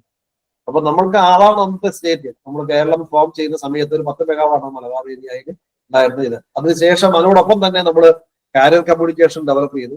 ഈ പറഞ്ഞ നമുക്കറിയാം ഇന്നിപ്പോഴുള്ള ഇലക്ട്രിസിറ്റിയുടെ സബ്സ്റ്റേഷൻ ഓപ്പറേഷനും ജനറേഷൻ ഓപ്പറേഷൻ കോർപ്പറേഷൻ മടക്കി പാട്ടെല്ലാം ഞാനൊക്കെ ഏരിയ ആയിരുന്ന സമയത്ത് എല്ലാ സബ്സ്റ്റേഷനും പ്രധാന സബ്സ്റ്റേഷനുകളിലും എല്ലാ കാരിയർ കമ്മ്യൂണിക്കേഷൻ ഉണ്ട്. അതുവഴിയാണ് നമ്മൾക്ക് ലോഡ് ഫോണിൽ കൂടെ കോൺടാക്ട് ചെയ്ത് മാനേജ് ചെയ്യുകയും റൂട്ടുകൾ കുറയ്ക്കുകയും ഓഫ് ചെയ്യുകയും ഓൺ ചെയ്യുകയും ഒക്കെ ചെയ്തത് അങ്ങനെയാണ്. അപ്പൊ ആ കാരിയർ കമ്മ്യൂണിക്കേഷൻ ഡെവലപ്പ് ചെയ്തത് അന്ന് തന്നെ 1958 60 തന്നെ കാരിയർ കമ്മ്യൂണിക്കേഷൻ. അപ്പൊ കാരിയർ കമ്മ്യൂണിക്കേഷൻ അങ്ങനെ ആ രീതിയിലാണ് നടന്നത്. പിന്നെ 58 ആയപ്പം 110 kV സബ്സ്റ്റേഷൻ ചെങ്കുളം 110 kV അങ്ങനെയാണ്. ചെങ്കുളമാണ് ആദ്യത്തെ ശരിക്കും പറഞ്ഞാൽ 150. ആ ചെങ്കുളം ജനറേറ്റിംഗ് സ്റ്റേഷന്റെ കൂടുതലാണ്. അവിടുത്തെ സ്റ്റേഷനിലെ നമുക്കറിയാം അന്ന് നമ്മളിപ്പോഴും ഞാൻ അവിടെ ഈ ആയിട്ട് ജോയിൻ ചെയ്ത് PSC ഫസ്റ്റ് അപ്പോയിന്റ്മെന്റ് ജോയിൻ ചെയ്ത ചെങ്കുളത്താണ്. അന്ന് ശരിക്കും പറഞ്ഞാൽ അവിടെ 66 kV പള്ളിവാസൽ സൈഡിലേക്ക് 66 kV ആണ്. നമ്മൾ അവിടുന്ന് പള്ളിവാസൽ വഴിയാണ് ശരിക്കും പറഞ്ഞാൽ കുറെ മെഷീനുകൾ പള്ളിവാസൽ വഴിയാണ് ചെങ്കുളത്ത് ഇവാക്വേറ്റ് ചെയ്തുകൊണ്ടിരുന്നത്. ചെങ്കുളത്ത് ഇപ്പുറത്ത് വന്നിരിക്കുന്നത് 110 kV ഒരു യാർഡുണ്ട്.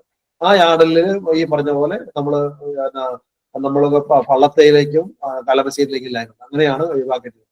ഞാൻ പറയാൻ കാരണം എന്ന് വെച്ച് കഴിഞ്ഞാൽ Chenkulam substation Chenkulam powers commission ചെയ്യുന്ന കൂടുതൽ തന്നെയാണ് 110 kV കേരളത്തിൽ വരുന്നത്. കൺസെപ്റ്റ് ഓഫ് ഓപ്പറേഷൻ 1 kV കിട്ടുന്നില്ല. അതാണ് ശരിക്കും പറഞ്ഞാൽ ആ കൂടുതൽ തന്നെ 66 സബ്സ്റ്റേഷൻ പള്ളത്തിലെ കുണ്ടറവയർ അപ്ഗ്രേഡ്, അതായത് പള്ളം 110 kV ആക്കുന്നതും ഈ പറഞ്ഞ കുണ്ടറയെ 110 kV ആക്കുന്നതും അപ്ഗ്രേഡ് ചെയ്ത് അങ്ങനെയാണ് 110 kV. അപ്പം 68 63 ആയപ്പോഴും ട്രാൻസ്മിഷൻ ലെവലുകളിൽ അടുത്ത കോഴിക്കോട്, തൊണ്ണൂര്, ചാലക്കുടി. അപ്പോൾ ചാലക്കുടി പെങ്കിൽകൂത്ത് ഉണ്ടായി കഴിഞ്ഞപ്പോൾ അവിടെയും ഈ പറഞ്ഞ സബ്സ്റ്റേഷനുകൾ ഉണ്ടായി. അതിന് കറസ്പോണ്ടിങ് ആയിട്ട് 110 kV ഉണ്ടായി. ആ കോഴിക്കോട് വരെ എക്സ്റ്റെൻഡ് ചെയ്തു. 65 66 ആയപ്പോൾ ഇന്റർസ്റ്റേറ്റ് ലിങ്ക് നമ്മൾക്കറിയാം. നമ്മൾക്ക് 65 66 ആയപ്പോൾ എന്താ ഉണ്ടായത്? നമ്മൾ ശരിക്കും പറഞ്ഞാല് മൈസൂർ ഏരിയയിൽ, നമ്മൾ നോർത്ത് കേരളയിലെ മൈസൂർ ഏരിയയിലേക്ക് 110 kV ഇന്റർസ്റ്റേറ്റ് മൈസൂർ ഗീഡ് വഴി അവിടെ സപ്ലൈ ചെയ്യാനായിട്ട്. അങ്ങനെയാണ് കണ്ണൂർ വഴി സബ്സ്റ്റേഷനിലാണ്. അങ്ങനെയാണ് അവിടെ 110 kV നോർത്തിൽ വന്നു. നമ്മൾ മറ്റുള്ള നമുക്ക് തെക്കിൽ നിന്ന് വടക്കോട്ടല്ല, അതൊന്ന് മറ്റുള്ള സ്റ്റേറ്റിൽ നിന്ന് കറസ്പോണ്ടിങ് ആയിട്ടുള്ള ലിങ്ക് ചെയ്തിട്ടാണ്. അപ്പം 110 അങ്ങനെയാണ് അത്. പിന്നെ 110 kV ചാലക്കുടിയിൽ നിന്ന് കോഴിക്കോടേക്ക് എക്സ്റ്റെൻഡ് ചെയ്തു 66 പിന്നെ 1966 മൂഴിയാറ് വരുന്നത്. അപ്പൊ മൂഴിയാറ് പള്ളം സെക്ടർ അങ്ങനെ അവിടെ 220 kV വരുന്നത്. 220 kV 1966 Moozhiyar generating station commission ചെയ്ത് കൊടുത്തിട്ട് തന്നെ അവിടെ 220 kV വന്നു. അങ്ങനെയാണ് കേരളത്തിൽ 220 kV വരുന്നത്. 220 kV kV എക്സിസ്റ്റൻസ് ശബരിമല പ്രൊജക്ടിന് കൂടെ തന്നെയാണ്. Pallam 220 kV substation first 220 kV substation. Pallam നമുക്കറിയാം കോട്ടയത്ത് അടുത്തുള്ള പള്ളമാണ് കേരളത്തിലെ ആദ്യത്തെ 220 kV സ്റ്റേഷൻ. നമ്മള് മൂഴിയാറിൽ നിന്നുള്ള അവസ്ഥ ഇവാക്വേഷൻ പള്ളത്തേക്ക്. അപ്പം ആ ഇവാക്വേഷൻ പള്ളത്ത് വന്നിട്ട് ആ രീതിയിലാണ് വരുന്നത്. പിന്നെ സബ്സ്റ്റേഷൻ 220 kV കളമശ്ശേരിയാണ്. അതിനുശേഷം തമിഴ്നാട് നമുക്കറിയാം അന്ന് ശബരിഗിരിയിൽ നമുക്ക് ആവശ്യത്തിന് മലിത്തുണ്ടാക്കിയതോടെ എക്സസ് ഇലക്ട്രിസിറ്റി ആയി. ഇപ്പൊ ഇലക്ട്രിസിറ്റി കൊടുക്കാനായിട്ട് നമ്മൾ പിന്നെ ശബരിഗിരിയിൽ നിന്ന് തേനിയിലേക്ക് ഒരു ഇൻഡസ്ട്രിയൽ ലൈൻ വലിച്ചു നമുക്ക് തമിഴ്നാട് കൊടുക്കാനായിട്ട് 1969. അപ്പൊ നമുക്ക് എക്സസ് ഇലക്ട്രിസിറ്റി വന്നപ്പോൾ നമുക്ക് ആ ഇലക്ട്രിസിറ്റി പ്രൊഡ്യൂസ് ചെയ്ത് തമിഴ്നാട് കൊടുത്ത് അങ്ങനെയാണ് നമ്മളത് ഉപയോഗിച്ചത്. അപ്പം തമിഴ്നാട് അങ്ങനെ നമുക്ക് എക്സസ് ഇലക്ട്രിസിറ്റി ആയപ്പോൾ നമ്മുടെ ഈ ലൈനൊക്കെ വന്നപ്പോൾ പിന്നെ തമിഴ്നാട്ടിൽ നിന്നുള്ള പാലക്കാട്ടിലേക്കുള്ള സപ്ലൈ ഒന്നും ഇവിടെ സപ്ലൈ ചെയ്യാൻ. അങ്ങനെയാണ് നമ്മൾ ഗ്രാജുവലായിട്ട് സബ് സഫീഷ്യന്റ് ആയിട്ട് കേരളത്തിലെ ആവശ്യത്തിലെ എല്ലാ കാര്യങ്ങൾക്കും ഇലക്ട്രിസിറ്റി 70 ആയപ്പോൾ Vadakara stretch 110 kV Kozhikode line, അതുപോലെ തന്നെ നമ്മള് അങ്ങോട്ടുള്ള ലൈനുകൾ ഉണ്ടായ ശേഷം ഈ പറഞ്ഞ മൈസൂരിൽ നിന്നുള്ളത് സ്റ്റോപ്പ് ചെയ്തു. നമ്മൾ ഇവിടെ നിന്ന് അങ്ങനെ എൻ്റെ കേരള ഒരു സിസ്റ്റമായിട്ട് 1970-71 ശരിക്കും കേരളത്തിലെ മുഴുവൻ സപ്ലൈ കേരളത്തിലെ തന്നെ ജനറേഷനിൽ നിന്ന് തന്നെ മീറ്റ് ചെയ്തുകൊണ്ട് വന്നു. ഇടുക്കി 76-77 ആയപ്പോൾ ഇടുക്കി കളമശ്ശേരി ഇടുക്കി പള്ളം കമ്മീഷൻ ചെയ്തു. ഇടുക്കി കമ്മീഷൻ ചെയ്ത് നമുക്കറിയാം ഇടുക്കിയുടെ ജനറേറ്റ് ചെയ്തപ്പോൾ ഇഷ്ടം പോലെ പവർ ആഫ്റ്റർ കമ്മീഷൻ ഇടുക്കി ആയിട്ട് Kerala was very comfortable in its power generation capability. ഇഷ്ടം പോലെ ഇലക്ട്രിസിറ്റി ആയി. നമ്മൾ ആവശ്യം പോയ ഇടുക്കിയിൽ നിന്ന് ഇങ്ങോട്ടും തേനിയിലേക്കും നമ്മൾ 2 ഇന്റർസ്റ്റേറ്റ് ലൈനുകൾ 220 kV ലൈനുകൾ വലിച്ചു.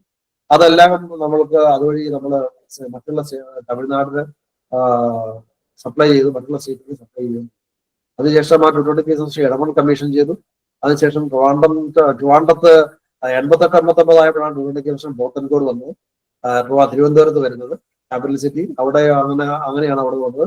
പിന്നെ നെല്ലളം 89-90 നെല്ലളം 220 kV സ്റ്റേഷൻ വരുന്നത്. അതുപോലെ തന്നെ മടക്കത്തറയാണ് ഫസ്റ്റ് 220 kV സ്റ്റേഷൻ 1993 വടക്കത്തറ KSEBിയുടെ കീഴില്. പക്ഷെ ലൈനുകൾ നമുക്ക് ഇവര് PGCL ആണ്. ഇപ്പുറത്ത് 4 kV സ്വിച്ചിങ് സ്റ്റേഷൻ PGCL ആണ്. അത് ഇപ്പുറത്ത് KSEBിയുടെ ട്രാൻസ്ഫോമർ സ്റ്റേഷൻ. അപ്പൊ അതിനുശേഷം ഇപ്പോഴാണെങ്കിൽ നോക്കിക്കഴിഞ്ഞാൽ പള്ളിപ്പുറത്ത്, Areekode, Palakkad, Kochi east, Kottayam 4 kV station. Kerala ഗഡീസ് ബസ്സിലെ കണക്ട് നാഷണൽ ഗഡ് മെയിലി through 200 kV double secure line Udumalpet വഴിയാണ് എലപ്പള്ളി. ഉടുമ്പൽപേട്ടിൽ നിന്ന് ഒരു ലൈൻ ഉണ്ട്. നമ്മൾ തമിഴ്നാട് ഉള്ളുപെട്ടിരുന്ന എലപ്പള്ളി എന്ന് പറയുന്നത് നമ്മുടെ പാലക്കാടാണ്. തിരുവനന്തപുരം പള്ളിപ്പുറം തിരുവനന്തപുരത്തെയാണ്. തിരുവനന്തപുരം തമിഴ്നാട്. മൈസൂരിൽ നിന്ന് അഴീക്കോട്, മൈസൂരിൽ നിന്ന് നമ്മുടെ കോഴിക്കോടിന് അടുത്ത അഴീക്കോട്ടിലേക്ക് വരുന്നത്. പിന്നെ തിരുനെൽവേലിയിൽ നിന്ന് കൊച്ചിയിൽ നിന്ന് ഉണ്ട്, തിരുനെൽവേലി കൊച്ചിയുണ്ട്. അത് പിന്നെ 320 kV ഹൈ വോൾട്ടേജ് DC ഇത്രയാണ് നമ്മൾ ചിരിക്കുന്ന കേരളവും മറ്റുള്ള സ്റ്റേറ്റുമായിട്ടുള്ള മെയിൻ 400 kV ലൈൻ. പഴയ നേരത്തെ ഉള്ള ചെറിയ 220 kV മണ്ഡലം ഇപ്പോഴും ഉണ്ട്. ഇതാണ് നമ്മുടെ ഗ്രിഡ്, ഒരു ടോട്ടൽ ഗ്രിഡ്. നമുക്ക് ഇത് കണ്ടു കഴിഞ്ഞാല് കേരളത്തിന്റെ ഗ്രിഡിനെ കുറിച്ച് ഏകദേശം ഒരു ഐഡിയ കിട്ടും. നമുക്കൊരു കുറച്ചും കൂടെ ഇത് ഫോക്കസ് ചെയ്ത് കാണാനായിട്ട് ഞാൻ രണ്ടാക്കി കട്ട് ചെയ്തു. എന്നുവെച്ചാൽ എവിടെ നോക്കിയാൽ നമുക്ക് കാണാം. എന്താണെന്ന് വെച്ചാൽ ഇവിടെ നിന്നുള്ള മൈസൂർ ലൈൻ, കോഴിക്കോട് നിന്ന് മൈസൂർ ലൈനിലേക്ക് പോകുന്നു. അതുപോലെ തന്നെ ഇവിടെ ഒരു കണിയാമ്പറ്റ കടക്കുള്ള ഒരു 110 kV ലൈൻ ഉണ്ട് ഇവിടെ. അതാണ് ശരിക്കും പറഞ്ഞാൽ ആ ഏരിയ സപ്ലൈ ചെയ്യാനായിട്ട്. സോറി, ഇത് 200, ആമ്പളി കടക്ക 220, സോറി, ഇത് ഈ 220. ഇതാണ് ഈ കൊൾവേശ്വർ മഞ്ചേശ്വരം, ഇതാണ് ശരിക്കും 110 kV 15 മെഗാവാട്ടിന്റെ. ഇത് ശരിക്കും പറഞ്ഞാല് കടക്കുള കണിയാമ്പറ്റ എന്ന് പറഞ്ഞാൽ നമ്മുടെ വയനാട് കണിയാമ്പറ്റയെന്ന് കടക്കുളയെന്ന് 220 kV ലൈനാണ്. അതിൽ നിന്ന് അഴക്കോളി വരും. പിന്നെ കോഴിക്കോടുണ്ട്. ഇതാണ് നോർത്തേൺ ഏരിയയിലുള്ള പ്രധാനമായിട്ട് ഇൻഡസ്ട്രി. മറ്റേ ഈ കാണുന്നതെല്ലാം 220 kV ലൈനുകളാണ്. ഈ പറയുന്ന പച്ച ലൈനുകളെല്ലാം ഇതിന്റെ ഇൻഡസ്ട്രി. ഇതിന് അടുത്തേക്ക് പോയി കഴിഞ്ഞാൽ സദേൺ പാർട്ടിലേക്ക് പോയി കഴിഞ്ഞു കഴിഞ്ഞാൽ നമുക്ക് ഉടുമൽപേട്ടിൽ നിന്ന് നമുക്ക് ഇവിടുന്ന് വഴി എലപ്പള്ളി എന്ന് പറഞ്ഞാൽ പാലക്കാടാണ്. പാലക്കാട് വഴി തൃശ്ശൂർക്കുണ്ട് ലൈനുകൾ. അതിന്റെ ഡബിൾ സെക്യൂർ ലൈനാണ്. അതുപോലെ തന്നെ അത് താഴോട്ട് ഇങ്ങോട്ട് ഇപ്പൊ കൊച്ചിയിലേക്ക് ഇവിടുന്ന് ലിങ്ക് ചെയ്തിട്ടുണ്ട്. ഇത് നേരത്തെ അറിയാം, ഈ പറയുന്ന കൊച്ചിയിലേക്ക് ലിങ്ക് ചെയ്തിട്ടുണ്ട്. അതോടൊപ്പം തൃശ്ശൂരിൽ നിന്ന് നമുക്ക് പാലക്കാട് അല്ലാതെ തന്നെ 400 kV ലൈൻ ലേറ്റസ്റ്റ് ആയിട്ട് കോഴിക്കോട്, നമ്മൾ നേരത്തെ കണ്ട കോഴിക്കോടും വലിച്ചിട്ടുണ്ട്. അത് മൈസൂരിലേക്ക് ലിങ്ക് ചെയ്തിട്ടുണ്ട്. പിന്നെ കൊച്ചിയിൽ നിന്ന് നമുക്ക് എടമൺ തിരുനെൽവേലി, എടമൺ വഴി തിരുനെൽവേലിക്ക് ലിങ്ക് ചെയ്തിട്ടുണ്ട്. തിരുനെൽവേലി തിരുവനന്തപുരം. ഇതാണ് നമ്മൾ ശരിക്കും പറഞ്ഞാൽ. അതോടൊപ്പം തന്നെ നമ്മൾക്ക് ഈ പറഞ്ഞ നമ്മുടെ ശബരിഗിരി എന്നുള്ള തേനി ലൈൻ ഉണ്ട്. ഇടുക്കിയിൽ നിന്നുള്ള ഉടുമ്പൽപേട്ട് ലൈനുണ്ട്. ഇപ്പൊ ഉള്ളത് ഈ ലൈനുകളിലൊക്കെ ഉണ്ട്. മറ്റേ ഇടുക്കി എന്നുള്ള മറ്റേ ഒരു ലൈൻ ഡിസ്മാൻഡ് ചെയ്ത് പോയി. ഇപ്പൊ ഈ പറയുന്ന ഇത് ഉടുമ്പൽപേട്ട് ലൈനുണ്ട്. ഇതിനുള്ള ലൈനുകൾ എല്ലാം ഉണ്ട്. അതാണ് ശരിക്കും പറഞ്ഞാൽ നമ്മളുടെ energy exchange with other state. നമുക്ക് അറിയാം, നമ്മുടെ ജനറേഷൻ കുറയും തോറും നമുക്ക് ആവശ്യമുള്ള ജനറേഷൻ ഇല്ലാത്തതുകൊണ്ട് നമുക്ക് വളരെ ഡിപ്പെൻഡന്റ്, നമുക്ക് റിലയബിൾ ആയിട്ടുള്ള ട്രാൻസ്മിഷൻ സിസ്റ്റം ആവശ്യമുണ്ട് നമുക്ക് നിലനിന്ന് പോകണമെങ്കിൽ. അപ്പൊ ശരിക്കും പറഞ്ഞു കഴിഞ്ഞാൽ നമുക്ക് വളരെ വളരെ ഇമ്പോർട്ടന്റ് ആണ് ട്രാൻസ്മിഷൻ സിസ്റ്റം. അവർക്ക് നമുക്ക് ആവശ്യമായുള്ള പ്രൊഡക്ഷൻ ഇന്ത്യയിലായിട്ടില്ല, അടുത്തടുത്തില്ല. അതുകൊണ്ട് ട്രാൻസ്മിഷൻ നല്ല സ്ട്രെങ്തോടെ നല്ല റിലയബിൾ ആയിട്ട് ട്രാൻസ്മിഷൻ സിസ്റ്റം ആവശ്യമുണ്ട്. നമുക്ക് റിലയബിൾ സപ്ലൈ വേണം. നമ്മൾ നേരത്തെ കാണിച്ച ആ ഒരു സിസ്റ്റത്തെ ഞാൻ ഒരു ഇലക്ട്രിക്കൽ, ഇതൊരു കുറച്ച് കോംപ്ലിക്കേറ്റഡ് ആണ് തോന്നുമ്പോൾ ഞാൻ എക്സ്പ്ലെയിൻ ചെയ്ത് കഴിഞ്ഞാൽ അത്ര കോംപ്ലിക്കേറ്റഡ് ആവില്ല. ഈ പറയുന്ന ലൈനാണ് നമ്മുടെ കേരളത്തിലാണോ ഈ പറയുന്ന കേരള സിസ്റ്റം എന്ന് പറയുന്നതാണ്.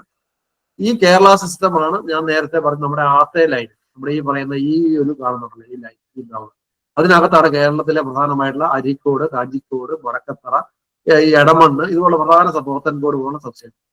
അതിൽ നിന്ന് നമ്മൾ ഇതെന്ന് പറയുന്നത് നമ്മൾ ശരിക്കും പറഞ്ഞാൽ BGCLന്റെ ഇതാണ് ഈ വലിയ വലിയ ബ്ലോക്ക് കാണുന്നത്. ഈ BGCL എന്ന് പറഞ്ഞാൽ 400 kV ലൈനുകളാണ്. 400 kV ലൈന് BGCLന്റെ കൺട്രോളിലുള്ള, അല്ലെങ്കിൽ സദേൺ റീജിയണൽ ട്രാൻസ്മിഷൻ സിസ്റ്റം എന്ന് പറയുന്ന SRTS എന്ന് പറയുന്ന ഒരു ഇതാണ്. അതിനകത്ത് നമുക്ക് ഇങ്ങോട്ട് വരുന്നത് അരീക്കോടിൽ നിന്ന് അരീക്കോടിലേക്ക് നമുക്ക് വരുന്ന മൈസൂരിൽ നിന്ന് വരുന്ന ലൈനുകൾ അതിന്റെ അത് അതിന്റെ സിസ്റ്റം അതും അവിടെ നിന്ന് വരുന്നു. പിന്നെ ഇപ്പുറത്ത് നേരത്തെ പറഞ്ഞ എലപ്പള്ളിയിലേക്ക് വരുന്നത്, അതായത് നമ്മുടെ ഉടുമ്പൽപേട്ടാണ് വലിയ പ്രധാനം. ഉടുമ്പൽപേട്ടിൽ നിന്ന് നമ്മൾക്ക് മടക്കത്തറ വഴി ഇതിലേക്ക് വരും, മടക്കത്തറയ്ക്കും പാലക്കാടിനും വരുന്നത്. പിന്നെ ഇപ്പുറത്ത് തിരുനെൽവേലിയിൽ നിന്ന് ഇതിലേക്ക് വരുന്നത്. ഈ ലൈനൊക്കെ നമ്മൾ ലൈൻ വഴി കാണിച്ചെന്ന് മാത്രമേ ഉള്ളൂ. ഇത് പ്രധാനമായിട്ടുള്ളത്. പിന്നെ നമ്മൾ പറയാം കർണാടകയിൽ നിന്ന് ചെറിയ 2 ലൈനുകൾ, ഇത് ഞാൻ നേരത്തെ കാണിച്ച ലൈനുകൾ. ഒന്ന് ഈ പറയുന്ന നേരത്തെ കർണാടകയിൽ നിന്നുള്ള ലൈനാണ്, ഒരു 110 kVയുടെ ചെറിയ ലൈനുകൾ. പിന്നെ ഇപ്പുറത്ത് നേരത്തെ കാണിച്ച ഈ പറയുന്ന 110 നേരത്തെ കാണിച്ച ഒരു 220 kV ലൈനും 100 kV ലൈനും കർണാടകയിൽ നിന്ന് കാസർഗോഡിനും കർണാടകയിൽ നിന്ന് നമ്മുടെ കണിയാമ്പറ്റ ആ ലൈനിലേക്ക്, കണിയാമ്പറ്റ 220 kV. അതുപോലെ തമിഴ്നാട്ടിൽ നിന്ന് നമുക്ക് 1 ലൈനുകളുണ്ട്, 3 ലൈനുകളുണ്ട്. ഒന്ന് നമുക്കറിയാം ഊഴിയാറ് തേനി, പിന്നെ ഇടുക്കി ഉടുമ്പൽപേട്ട, പിന്നെ നമ്മൾക്ക് അന്ന് തെക്ക് അതായത് പാറശാലയിൽ ഒരു ചെറിയ ലൈനുണ്ട്, ആ ലൈന് ഇതിനുള്ളൂ. ഇതാണ് നമ്മുടെ മൊത്തത്തിലുള്ള കേരളവും മറ്റുള്ള സ്റ്റേറ്റുമായിട്ടുള്ള എനർജി എക്സ്ചേഞ്ചിന്റെ ഇതിനെ കൂടെയാണ് നമുക്ക് ഇത്രയും ലൈനുകൾ വളരെ കൃത്യമാണ്. അവിടെ എല്ലാം കൃത്യമായി മീറ്റർ വെച്ച് ഡേറ്റ എടുത്തു കഴിഞ്ഞാൽ നമുക്ക് എത്രമാത്രം ഇലക്ട്രിസിറ്റി അകത്തേക്ക് വരുന്നു അറിയാം. അപ്പൊ ആ മീറ്ററുകൾ കൃത്യമായിട്ട് സ്കാഡ വഴി നമ്മൾ കൺട്രോൾ സെന്ററിലേക്ക് എടുത്താണ് നമ്മൾ മാനേജ്. അപ്പൊ അത് നോക്കി വളരെ സിമ്പിൾ ആയിട്ട് കുറച്ചുകൂടെ കാണിച്ചതേ ഉള്ളൂ. ഇവിടെ കേരള സിസ്റ്റം, ഇവിടെ കർണാടക, ഇവിടെ തമിഴ്നാട്, ഇവിടെ സ്റ്റേറ്റ് നമ്മുടെ സദേൺ റീജിയണൽ ട്രാൻസ്മിഷൻ സിസ്റ്റമായിട്ട് നമ്മൾ പറഞ്ഞ BGCL സിസ്റ്റം, അതിൽ നിന്ന് 400 kV ലൈൻ വഴി എടുക്കുന്നു. മറ്റേത് തമിഴ്നാടിൽ നിന്ന് കേരളമായിട്ട് ഇതെല്ലാം നമുക്ക് പ്രോപ്പർ ആയിട്ട് ഇവിടെ എല്ലാം നമ്മൾ മീറ്ററുകൾ വെച്ചിട്ട് അല്ലെങ്കിൽ സ്കാഡ സിസ്റ്റം വെച്ചിട്ട് നമ്മൾ റിയൽ ടൈമിൽ ഓരോ 5 സെക്കൻഡിലോ അല്ലെങ്കിൽ 10 സെക്കൻഡോ 20 സെക്കൻഡിലോ ഒക്കെ ഇതിന്റെ മോണിറ്ററിംഗ് കൃത്യമായിട്ട് ഡേറ്റ SLDCയിലേക്ക് എടുക്കാറുണ്ട്. അങ്ങനെ SLDCയിലേക്ക് എടുത്താണ് നമ്മൾ ഇതിനെ കുറെ സമയമാണ്. ഓക്കെ, അപ്പൊ നമ്മൾ ഇനി ഗ്രിഡ് ഓപ്പറേഷനിലേക്ക് പോയി കഴിഞ്ഞാൽ നമുക്കറിയാം. ഇപ്പൊ നമ്മളിപ്പോ ഒരു ജനറൽ ഐഡിയ കിട്ടി, കേരളത്തിന്റെ റിസോഴ്സസിന്റെ ആ ഒരു ജനറൽ ഇത് കിട്ടി. ഇനി നമുക്ക് നേരത്തെ പറഞ്ഞ പോലെ, നേരത്തെ അത് കാണിച്ചത് തന്നെയാണ്, ഞാൻ അത് കാണിച്ചതെന്ന് വെച്ചാൽ ഇത് കുറച്ചുകൂടി മോഡിഫൈ ചെയ്തു. നമ്മൾ ഇപ്പൊ നോക്കിക്കഴിഞ്ഞാൽ നമ്മളറിയാം, ഇപ്പൊ ആക്ച്വലി ഇത് നമ്മൾ വിചാരിച്ച പോലെ ഇത് ഞാൻ മാർക്ക് ചെയ്ത് വെച്ചാണ്. ഈ ശരിക്കും നമ്മുടെ KSEBിയുടെ സൈറ്റിൽ ഈ ഒരു സാധനം മാത്രമേ ഉള്ളൂ, ഈ ഒരു പച്ചവരയും ഈ നീലവരയും ഉള്ളൂ. അത് നമ്മൾ മാർക്ക് ചെയ്ത് അന്നത്തെ ഡേറ്റ എടുത്തിട്ട് ഞാനത് നോട്ട് ചെയ്ത് വെച്ചതാണ് ഈ പറയുന്ന ഇത്. അപ്പൊ നമ്മൾ നോക്കിക്കഴിഞ്ഞാൽ നമുക്ക് മനസ്സിലാവും, നമുക്ക് ഒരു 3000 മെഗാവാട്ടിലാണ് റൗണ്ട് ദ ക്ലോക്ക് ഉള്ളത് ഇപ്പോഴും. ഇതിന്റെ നമ്മുടെ ലോഡ് ഇങ്ങനെ വേരി ചെയ്തുകൊണ്ട്. അപ്പൊ നമ്മളുടെ ഉദ്ദേശം എന്ന് പറഞ്ഞാൽ ഈ ലോഡ് വേരിയേഷൻ അനുസരിച്ച് നമ്മുടെ റിസോഴ്സിനെ മാനേജ് ചെയ്യുക എന്നുള്ളതാണ് SLDC ആൾക്കാർ.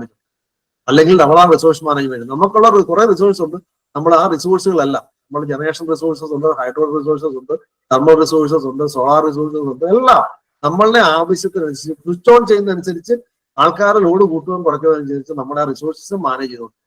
ആ മാനേജ് ചെയ്യുന്ന ആ റൗണ്ട് ദ ക്ലോക്ക്, ഇത് എക്സാക്സിസിലെ മെഗാവാട്ടാണ് ജനറേഷൻ കപ്പാസിറ്റി. ഓരോ 15 മിനിറ്റിലും എത്ര വേണമെന്ന് നോക്കിക്കൊണ്ട് നമ്മൾ അത് ചെയ്തുകൊണ്ടിരിക്കണം.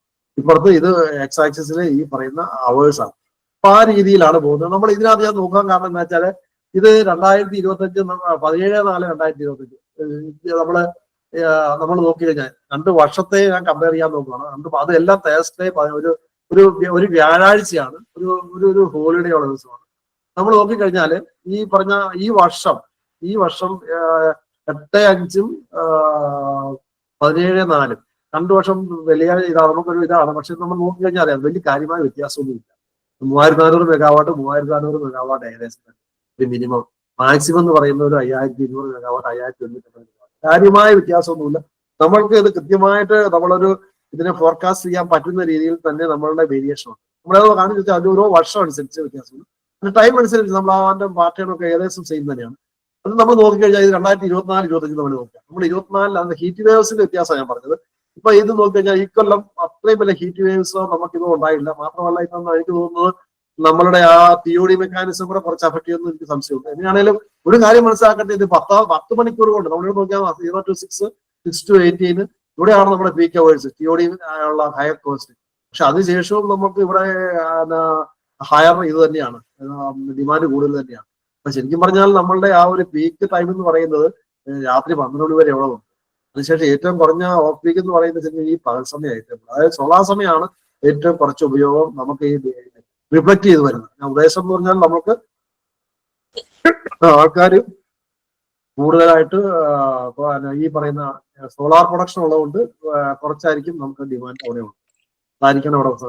ഇതിവിടെ നോക്കിയാൽ കാണാം, ഇവിടെ 5400 വരെ വന്നായിരുന്നു. നമുക്കറിയാം നമുക്ക് കഴിഞ്ഞ വർഷം 5800 മെഗാവാട്ട് 5797 വരെ മെഗാവാട്ട് വരെ കഴിഞ്ഞ വർഷം വന്നതാണ് 2024 മെയ്യിൽ. പക്ഷെ ഈ വർഷം അത് ആ രീതിയിലേക്ക് പോയിട്ടില്ല. അപ്പൊ നമ്മൾ ചെയ്യുന്നത് ഈ വർഷത്തെ ഹീറ്റ് വേവ്സിന്റെ കുറവുകളും ചൂടിന്റെ ആധിക്യത്തിന്റെ കുറവും തന്നെ മഴയൊക്കെ കാര്യമായിട്ട് നമ്മളെ എഫക്ട് ചെയ്യും. അതൊന്നും നമ്മൾ പറയുന്നത് നമ്മളുടെ ക്ലൈമറ്റ് വളരെ ഇമ്പോർട്ടന്റ് ആണ്. നമ്മുടെ ഏറ്റവും പ്രധാന വശം, നമ്മൾക്ക് മഴ കുറയുമ്പോൾ നമ്മൾക്ക് ഹൈഡ്രോ കുറയുകയും ചെയ്യും, അതോടൊപ്പം തന്നെ കൺസപ്ഷൻ കൂടുകയും ചെയ്യും. ആ മഴ കൂടുമ്പോൾ കൺസപ്ഷൻ കുറയുകയും ചെയ്യും, ഹൈഡ്രോ കിട്ടുകയും ചെയ്യും. അപ്പൊ നമ്മൾക്ക് അത് നമ്മൾ നേരെ റിവേഴ്സൽ ആയിട്ടാണ്. ഇവിടെ റിസോഴ്സ് ഉണ്ടാകുമ്പോൾ നമുക്ക് കൺസപ്ഷൻ കുറവാണ്, ഹൈഡ്രോ റിസോഴ്സസ് ഉള്ളപ്പോൾ. പക്ഷേ ഹൈഡ്രോ റിസോഴ്സ് കുറയുമ്പോൾ ക്ലൈമറ്റ് ചൂട് കൂടും, അന്നേരം കൺസപ്ഷൻ കൂടും. അതാണ് നമ്മൾ സോളാർ ആണെങ്കിൽ നേരെ തിരിച്ചുമാണ്, കൂടുതലനുസരിച്ച് പ്രൊഡ്യൂസ് ചെയ്യും. അപ്പൊ നമ്മുടെ ഈ പറഞ്ഞ രീതിയിൽ നമ്മളെന്ത് ചെയ്യാൻ, നേരത്തെ നമ്മൾ പറഞ്ഞു തന്നെ hydro, KSEB, thermal generating stations, ഇതാണ് നമ്മുടെ റിസോഴ്സ്. ഇതാണ് ഈ റിസോഴ്സിനെ എങ്ങനെ മാനേജ് ചെയ്യുന്നു എന്നുള്ളതാണ് അടുത്ത ഇത്. നമ്മളിവിടെ നോക്കിക്കഴിഞ്ഞാൽ നമുക്ക് നേരത്തെ കാണിച്ചാണ് ഡിമാൻഡ് കർവ്. താഴെ സെൻട്രൽ ജനറേറ്റിംഗ് സ്റ്റേഷൻ എന്ന് പറയുന്ന അത് ക്ലീൻ ആയിട്ട് 24 മണിക്കൂറും ഇങ്ങനെ കിട്ടും. അതിനുശേഷമുള്ള KSEBിയുടെ അന്നത്തെ തെർമല് ഞാൻ പറയാൻ കായംകുളം തെർമൽ ആയിരുന്നു. അതിനുശേഷം സ്മോൾ ബേസിക് ആയിട്ട് ഈ ചേഞ്ചസ് എല്ലാം അഡോപ്റ്റ് ചെയ്യുന്നത് ഹൈഡ്രോയാണ്. അപ്പം നമ്മൾ ഇത് സോളാർ ഇല്ലാത്തൊരു സിറ്റുവേഷനിലാണ്. നമ്മൾക്ക് നേരെ സെൻട്രൽ ലൊക്കേഷൻ നമുക്കുള്ളത്, സെൻട്രൽ ജനറേറ്റിംഗ് സ്റ്റേഷൻ ഉള്ള റിസോഴ്സസ് ഇതാണ്. ശരിക്കും പറഞ്ഞാൽ 1757 സെൻട്രൽ ലൊക്കേഷൻ ഉണ്ടെങ്കിൽ അതിന് നമ്മൾക്കറിയാം ഡിഫറെന്റ് സ്റ്റേഷൻസുകൾ, അതായത് നമ്മൾക്ക് ഇത് Ramagundam, Talcher, Simhadri, Neyveli, Madras atomic plant, Kaiga atomic plant, Kudankulam 1 and 2, Vellur, ഈ പറയുന്ന തുർത്തിക്കോണ്, കുടുക്കി എന്ന് പറയുന്ന ഇങ്ങനെയുള്ള സ്റ്റേഷൻസുകൾ കിട്ടുന്ന ഷെയർ ആണ് നമുക്ക് ബേസിക് ആയിട്ടുള്ളത്. പിന്നെ അടുത്ത പ്രൈവറ്റ് നിന്നുള്ള. ഇതെല്ലാം നമ്മൾ പറഞ്ഞ 24/7 റൗണ്ട് ദ ക്ലോക്ക് അവൈലബിൾ ആണ്.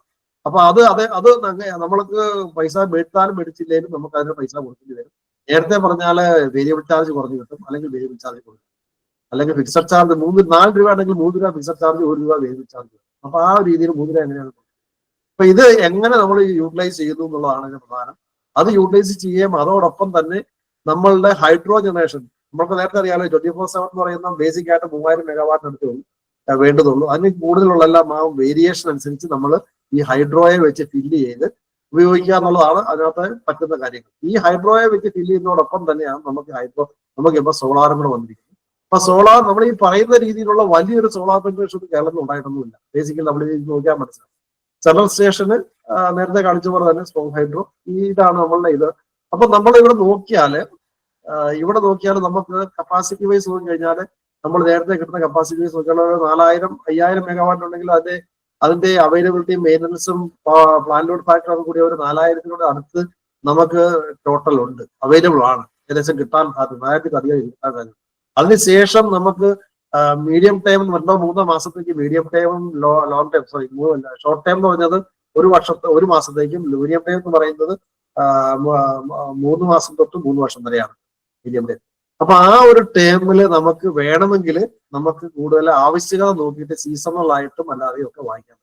അപ്പൊ അങ്ങനെ വാങ്ങിക്കുന്ന ഇലക്ട്രിസിറ്റി കാര്യാനുസൃതം ഈ ഒരു കൺസെപ്റ്റിനകത്ത് ഞാൻ പറഞ്ഞത് അത് നമുക്ക് ആവശ്യം പോലെ. അപ്പൊ നമ്മൾ പ്രധാനം വെച്ചാൽ നമ്മൾ ഇതിനകത്ത് നമ്മളുടെ സോളാറിനെ പെനിട്രേറ്റ് ചെയ്യിക്കണമെങ്കിൽ ഏറ്റവും ഉദ്ദേശം എന്ന് പറഞ്ഞാൽ നമ്മൾ ഈ എക്സിസ്റ്റിംഗ് പർച്ചേസുകൾ അതിന്റെ റീസണബിൾ ആയിട്ട് ഇതിന്റെ അവൈലബിലിറ്റിയുടെ പെനിട്രേറ്റ് ചെയ്ത് ഇതിൽ അറേഞ്ച് ചെയ്തില്ലെങ്കിൽ നമുക്ക് വെറുതെ എക്സ്ട്രാ കോസ്റ്റ് ആവും.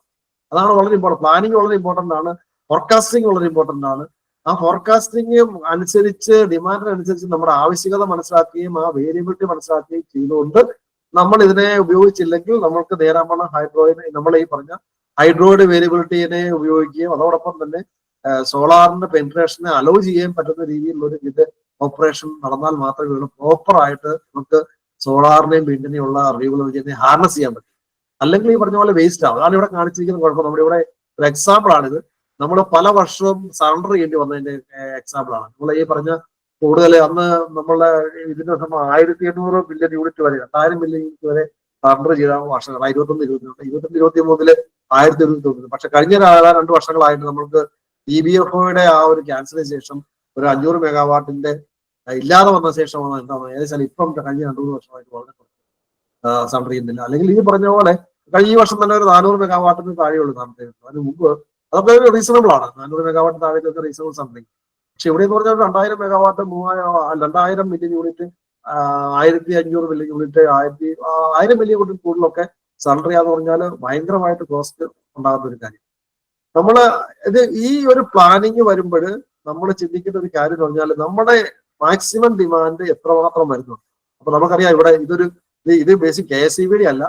നമുക്ക് ഇതിനകത്തുനിന്ന് ഞാൻ SLEC എടുത്താണ് വിചാരിക്കും. അന്ന് എടുത്തത് പഴയതാണ്. 2022 നമുക്ക് 4000 മെഗാവാട്ടിൽ കൂടുതൽ ശരിക്കും പറഞ്ഞാൽ വന്ന സമയമാണ്. 2022 വരെയുള്ള ഡേറ്റയാണ്. 94 മെഗാവാട്ട് 94 മണിക്കൂറേ ഉള്ളൂ ശരിക്കും പറഞ്ഞാൽ ഒരു വർഷം, അല്ലെങ്കിൽ 8 മണിക്കൂറേ ഉള്ളൂ 2020 4000 മെഗാവാട്ടിൽ കൂടുതൽ വന്നു. 2021 70 മണിക്കൂറേ ഉള്ളൂ 2022. 2023 63 മണിക്കൂറേ ഉള്ളൂ. അതിന്റെ ഉദ്ദേശം എന്താണ്? 4000 മെഗാവാട്ടിൽ കൂടുതൽ റൗണ്ട് ദ ക്ലോക്ക് പോയാൽ നമുക്ക് വേസ്റ്റ് ആയി പോകും പൈസ. അതാണ് ഇവിടെ കാണിക്കുന്നത്. ഇത് KSEB അല്ല, CAയുടെ റിസോഴ്സ് ആഡിക്വസിയുടെ ഒരു ഗ്രാഫാണ് 2022-23. ഇവരിങ്ങനെ കാണിച്ചിട്ടുണ്ട് എത്ര മണിക്കൂർ ഓരോ മെഗാവാട്ട് ഇവിടെ അവൈലബിൾ ആണ്, കേരളത്തിന് അവൈലബിലിറ്റി ഉണ്ട്.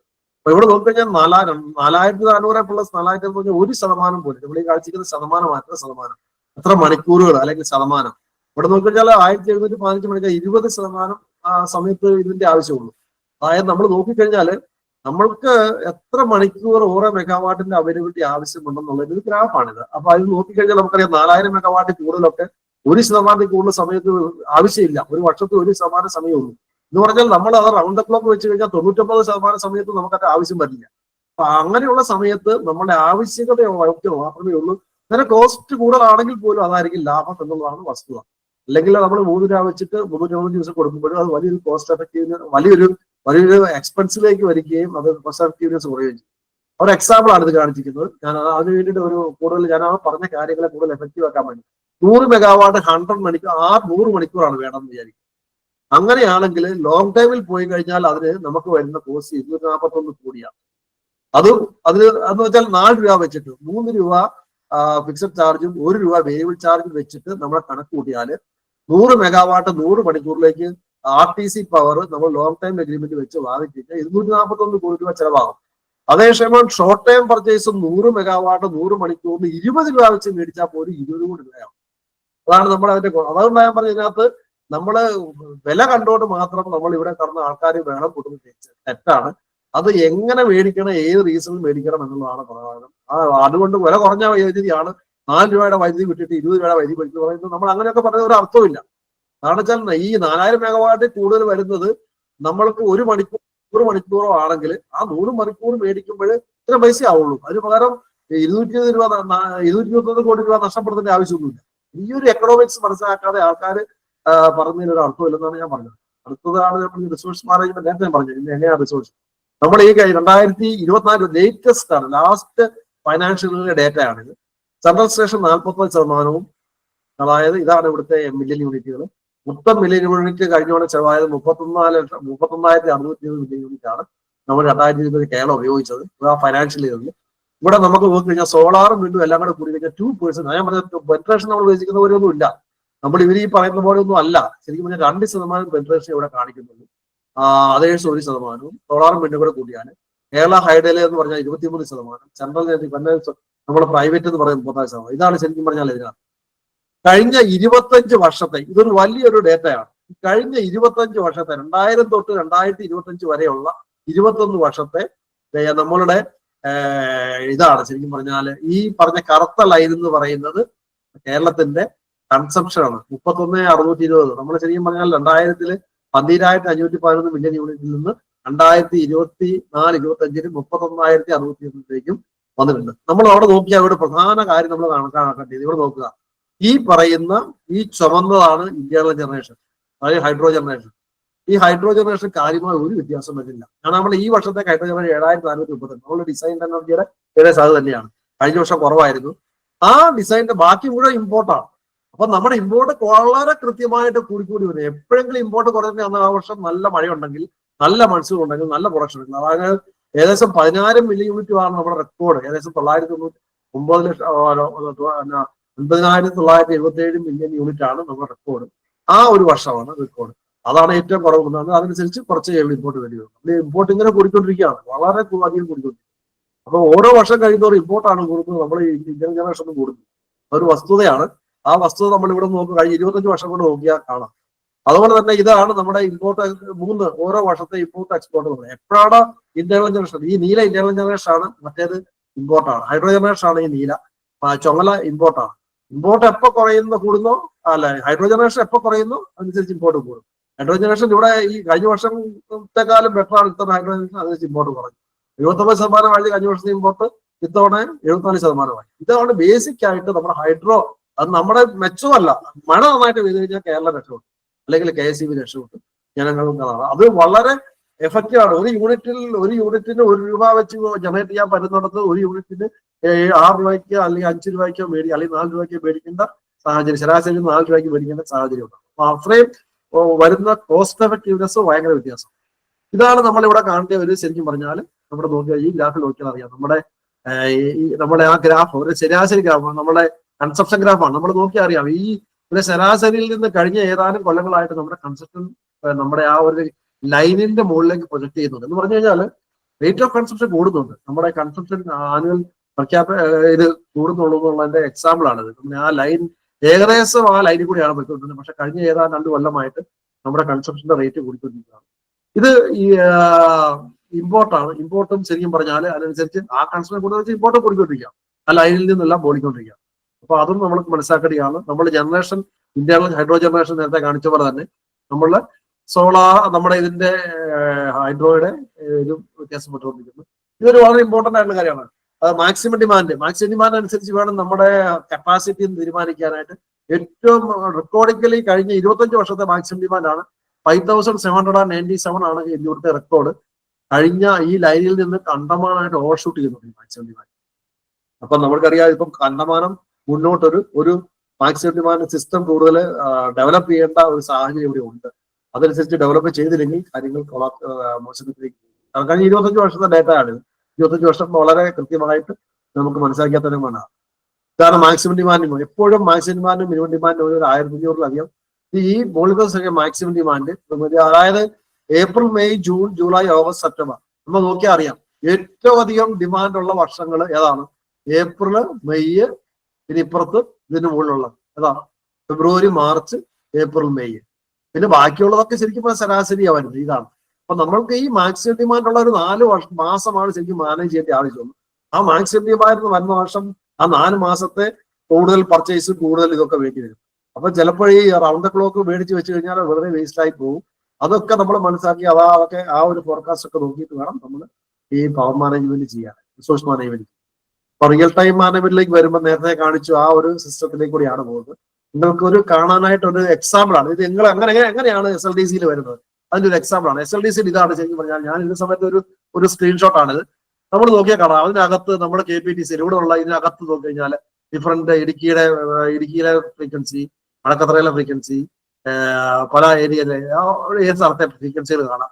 അതോടൊപ്പം തന്നെ നമ്മൾക്ക് റിയൽ ടൈമിൽ നമുക്ക് എത്രമാത്രം ഇമ്പോർട്ടൻറ്റ് ഡിമാൻഡ് 2667 നമ്മൾക്ക് ഈ പറയുന്ന സ്റ്റേഷനിൽ കൂടെ എല്ലാം സ്കാഡ എടുത്തിട്ട് ഡ്യൂ 1438 മെഗാവാട്ട് വേണം. പക്ഷെ അതിൽ കൂടുതൽ ഡ്രോ ചെയ്യുന്നുണ്ട് നമ്മൾ 1608. അതാണ് അത്രയും ഡ്രോ ചെയ്യുന്നുണ്ട്. അപ്പം ശരിക്കും പറഞ്ഞാൽ ഡ്രോ ഡ്യൂവിനേക്കാൾ കൂടുതലാണ്. അപ്പം ബാക്കി നമ്മൾ സെറ്റ് ചെയ്തിട്ടുണ്ട്. ആ ഒരു ഡിഫറെന്റ് ടൈമിലെ ഇതൊക്കെ കാണിക്കുന്നു. അപ്പൊ നമ്മൾ അതേ നോക്കിയാൽ അറിയാം ആ SLDC ഇരിക്കുന്ന കൺട്രോൾ റൂമിൽ ഇരിക്കുന്ന ആൾക്കാർക്ക് ഡിഫറെന്റ് സ്റ്റേഷനുകളിലെ ഡേറ്റ എല്ലാം വളരെ റിയൽ ടൈമിൽ കിട്ടിക്കൊണ്ട് അവരിത് നോക്കിക്കൊണ്ടിരിപ്പുണ്ട്. ഓരോ ലൈനുകളിലും ട്രാൻസ്ഫോമറുകളും അല്ലെങ്കിൽ ഓരോ ഇതുകളെല്ലാം അതനുസരിച്ച് അവര് ലോഡ് കൂട്ടുകയും കുറയ്ക്കുകയും ഫ്രീക്വൻസി നോക്കുകയും എല്ലാം ചെയ്യും. അതനുസരിച്ച് ഒരു കോർഡിനേറ്റഡ് എഫക്ട് അവിടെയുണ്ട്. ഇത് വേറൊരു സമയത്തെയാണ്, ഓരോ ഡിഫറെന്റ് ടൈമിലാണ്. നമ്മൾ അറിയാം, ഞാൻ പറഞ്ഞാൽ ഇത് ബ്ലോക്ക് നമ്പർ 26 ഇപ്പൊ 96 ബ്ലോക്കായിട്ട് ബ്ലോക്ക് നമ്പർ 26 ഇവിടെ നോക്കിയാൽ കാണാം ഇത് ബ്ലോക്ക് നമ്പർ 41 ആണ്. അതേപോലെ തന്നെ ബ്ലോക്ക് നമ്പർ 58 ആ ഡിഫറെന്റ് ഓരോ ബ്ലോക്കിലുള്ള ഡിഫറൻസ് കാണാം. അതിന്റെ ഓരോ ബ്ലോക്കിന്റെ ഇത് കാണാം. നിങ്ങൾക്കൊരു ഐഡിയ കിട്ടാൻ വേണ്ടി മാത്രമേ കാണിച്ചു തന്നുള്ളൂ അവിടെ എങ്ങനെയാണ് അത് നടക്കുന്നത്. അതേപോലെ തന്നെ ഒരിതാണ് നമുക്ക് അവിടെ തന്നെ കിട്ടും. നമ്മൾ ഓരോ സ്റ്റേഷനിലെയും റിയൽ ടൈം പ്രൊഡക്ഷൻ ജനറേഷന്റെ നമ്മുടെ ഓരോ സ്റ്റേഷൻ ഇടുക്കി, ശബരിഗിരി, ലോവർ പെരിയാർക്കും, കുറ്റ്യാടി, ഇടമലയാറ്, മുരിങ്ങല ഓരോ സ്റ്റേഷൻ എത്രമാത്രം പ്രൊഡ്യൂസ് ചെയ്യുന്നത് അവിടെ കിട്ടും. അതേപോലെ തന്നെ ഡിഫറെന്റ് ഇതിലുള്ള ഇമ്പോർട്ടൻറ്റ് 511 മെഗാവാട്ട് അത് അവിടെ കിട്ടും.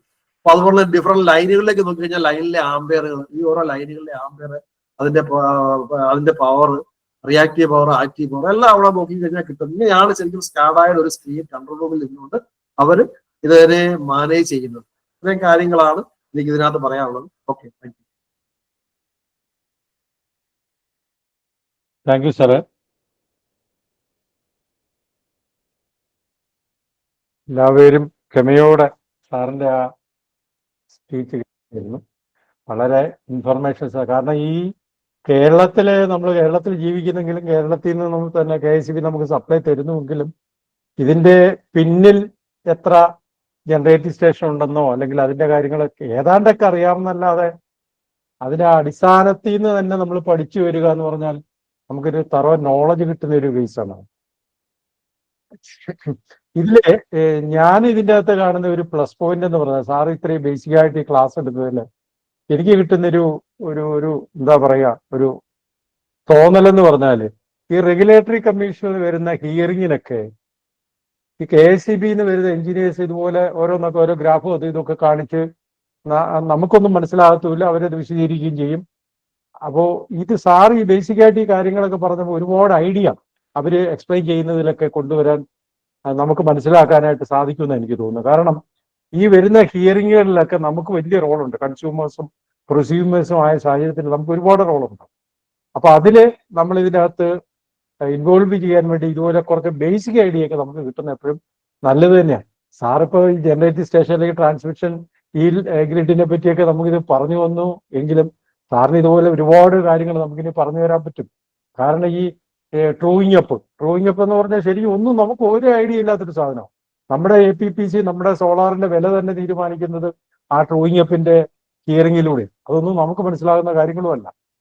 അപ്പൊ എനിവേ സാർ ഇത്രയും വലിയൊരു ഇൻഫർമേഷൻ തന്നതിന് പ്രത്യേകിച്ച് നന്ദി പറയാണ്. നമുക്കിനി ചോദ്യങ്ങൾ ചോദിക്കാനുള്ള ഒരു അവസരമാണ്. അപ്പൊ ചോദ്യം ചോദിക്കാനായിട്ടുള്ളവർ ഹാൻഡ് റൈസ് ചെയ്യുക. ആ ഹാൻഡ് റൈസ് ചെയ്യുന്ന ഓർഡറിലായിരിക്കും നമ്മൾ വിളിക്കുന്നത്.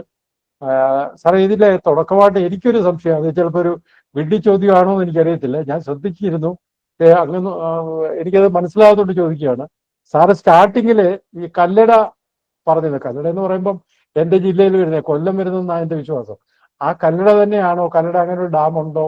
ഈ അവസാനം സാറ് കുറച്ചുകൂടെ കഴിഞ്ഞ് ഇങ്ങോട്ട് ലാസ്റ്റ് എൻഡിൽ വന്നപ്പോൾ എവിടെയും ഞാൻ കല്ലടയിൽ നിന്ന് വീണ്ടും വായിച്ചു. പക്ഷെ അങ്ങനെ ഒരു സംഗതി കല്ലടയിലുണ്ടോ? ഒന്ന് പറയൂ സാർ. അല്ല, കല്ലടയിൽ ഇറിഗേഷൻ ഡാം ഉണ്ട്. അല്ല, ജനറേഷൻ നടക്കുന്നുണ്ടോ? ജനറേഷൻ ഇല്ലാന്ന് തോന്നുന്നു. ജനറേഷൻ ഇല്ല. കല്ലട പ്രൊജക്ടിൽ അങ്ങനെ പ്രൊപ്പോസൽ ഉണ്ടായിരുന്നു, പക്ഷെ കല്ലടയിൽ ഒരു പ്രൊപ്പോസൽ ഇല്ല. പക്ഷെ ഇറിഗേഷൻ ഡാം ഉണ്ട്. അത് KSEB കൺട്രോൾ അല്ല. അല്ല സാർ, ആദ്യം എഴുതിയതിനകത്ത് കല്ലടയിൽ പവർ സ്റ്റേഷൻ ഉണ്ടല്ലോ, ഞാൻ കണ്ടിട്ടുണ്ട്. ശരി, എനിക്കൊരു കൃത്യമായിട്ടുള്ള ചെറിയ സ്റ്റേഷൻ കാണാൻ സാധിക്കും. ഞാൻ പോയിട്ടില്ല കല്ലട, അതുകൊണ്ടായിരിക്കും അത് മനസ്സിലായി.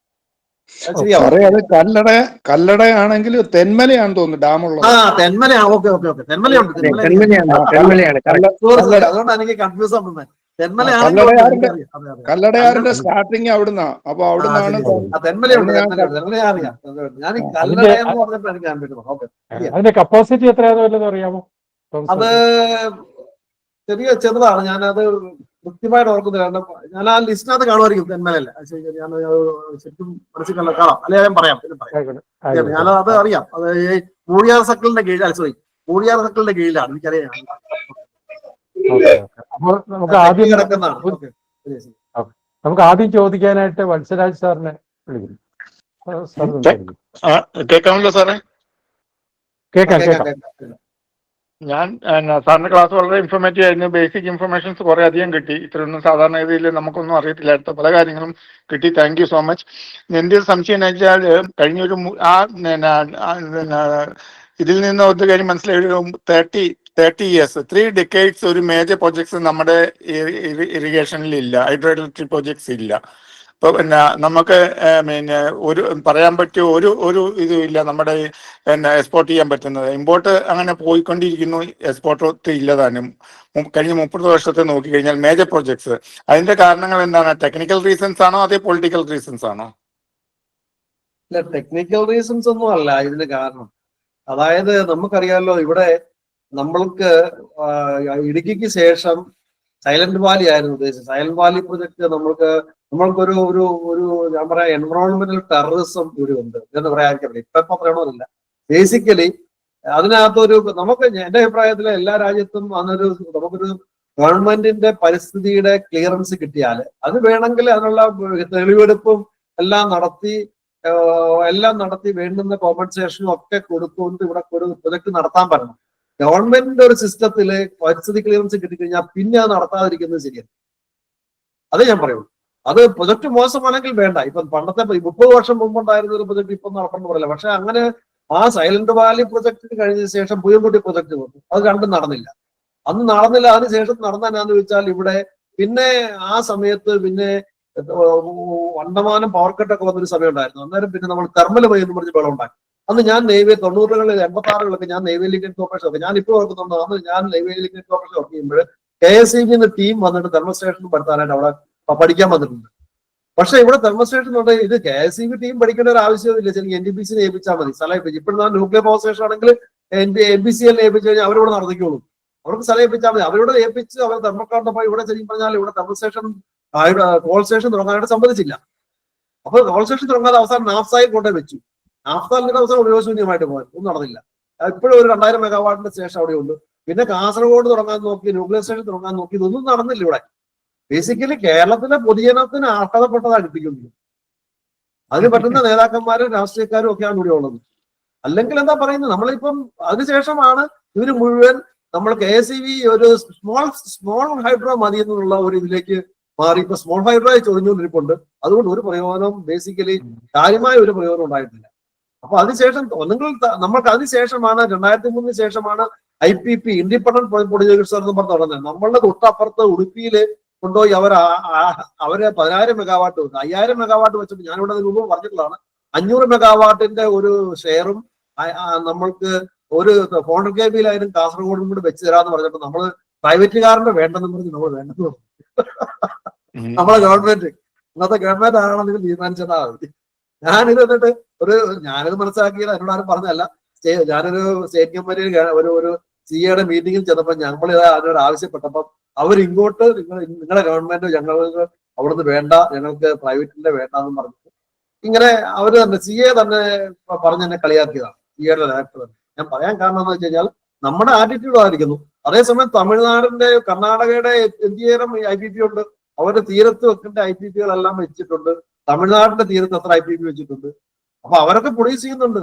അവർക്ക് പ്രൊഡ്യൂസ് ചെയ്യുന്നത് നമ്മളിവിടെ ഒന്നും ഇല്ല എന്നുള്ളത് നമ്മുടെ ഒന്ന് നയം, പൊളിറ്റിക്കൽ നയം, പിന്നെ നമ്മുടെ ജനങ്ങളുടെ എന്താ പറയുക ഭയങ്കരമായിട്ടുള്ള എന്താ പറയുക ഇതിനോടുള്ള എതിർപ്പ്, പല കാര്യങ്ങളുണ്ട്.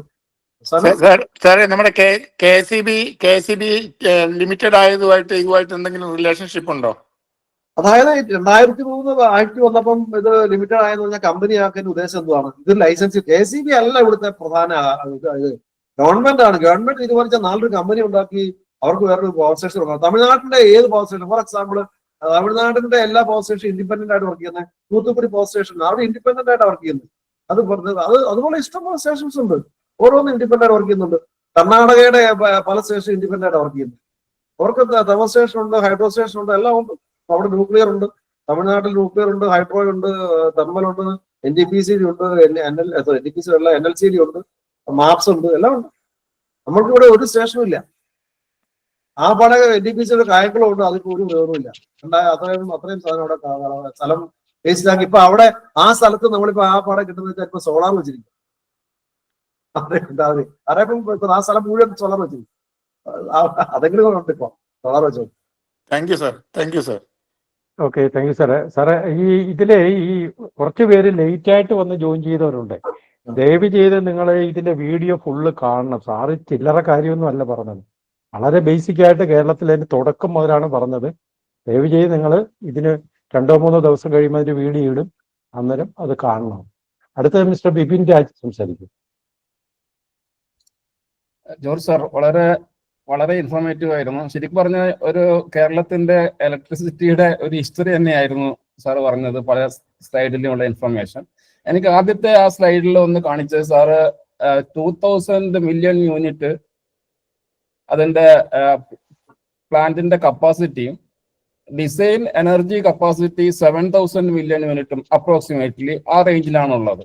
അപ്പൊ ഈ ഡിസൈൻ എനർജി എന്ന് പറയുന്നതും നമ്മളത് യൂട്ടിലൈസ് ചെയ്യുന്നില്ല എന്നുള്ളതാണോ അതിന്റെ ഇത്? അല്ല പിന്നെ അത് എന്തുകൊണ്ടാണ് ഇത്രയും വ്യത്യാസം വരുന്നത്? ഡിസൈൻ എനർജി എന്ന് പറഞ്ഞാൽ അത് ഇൻസ്റ്റാൾഡ് കപ്പാസിറ്റി അല്ലെങ്കിൽ അതിന് അത്രയും പൊട്ടൻഷ്യൽ ഉണ്ടെന്നുള്ളതാണല്ലോ ഉദ്ദേശിക്കുന്നത്.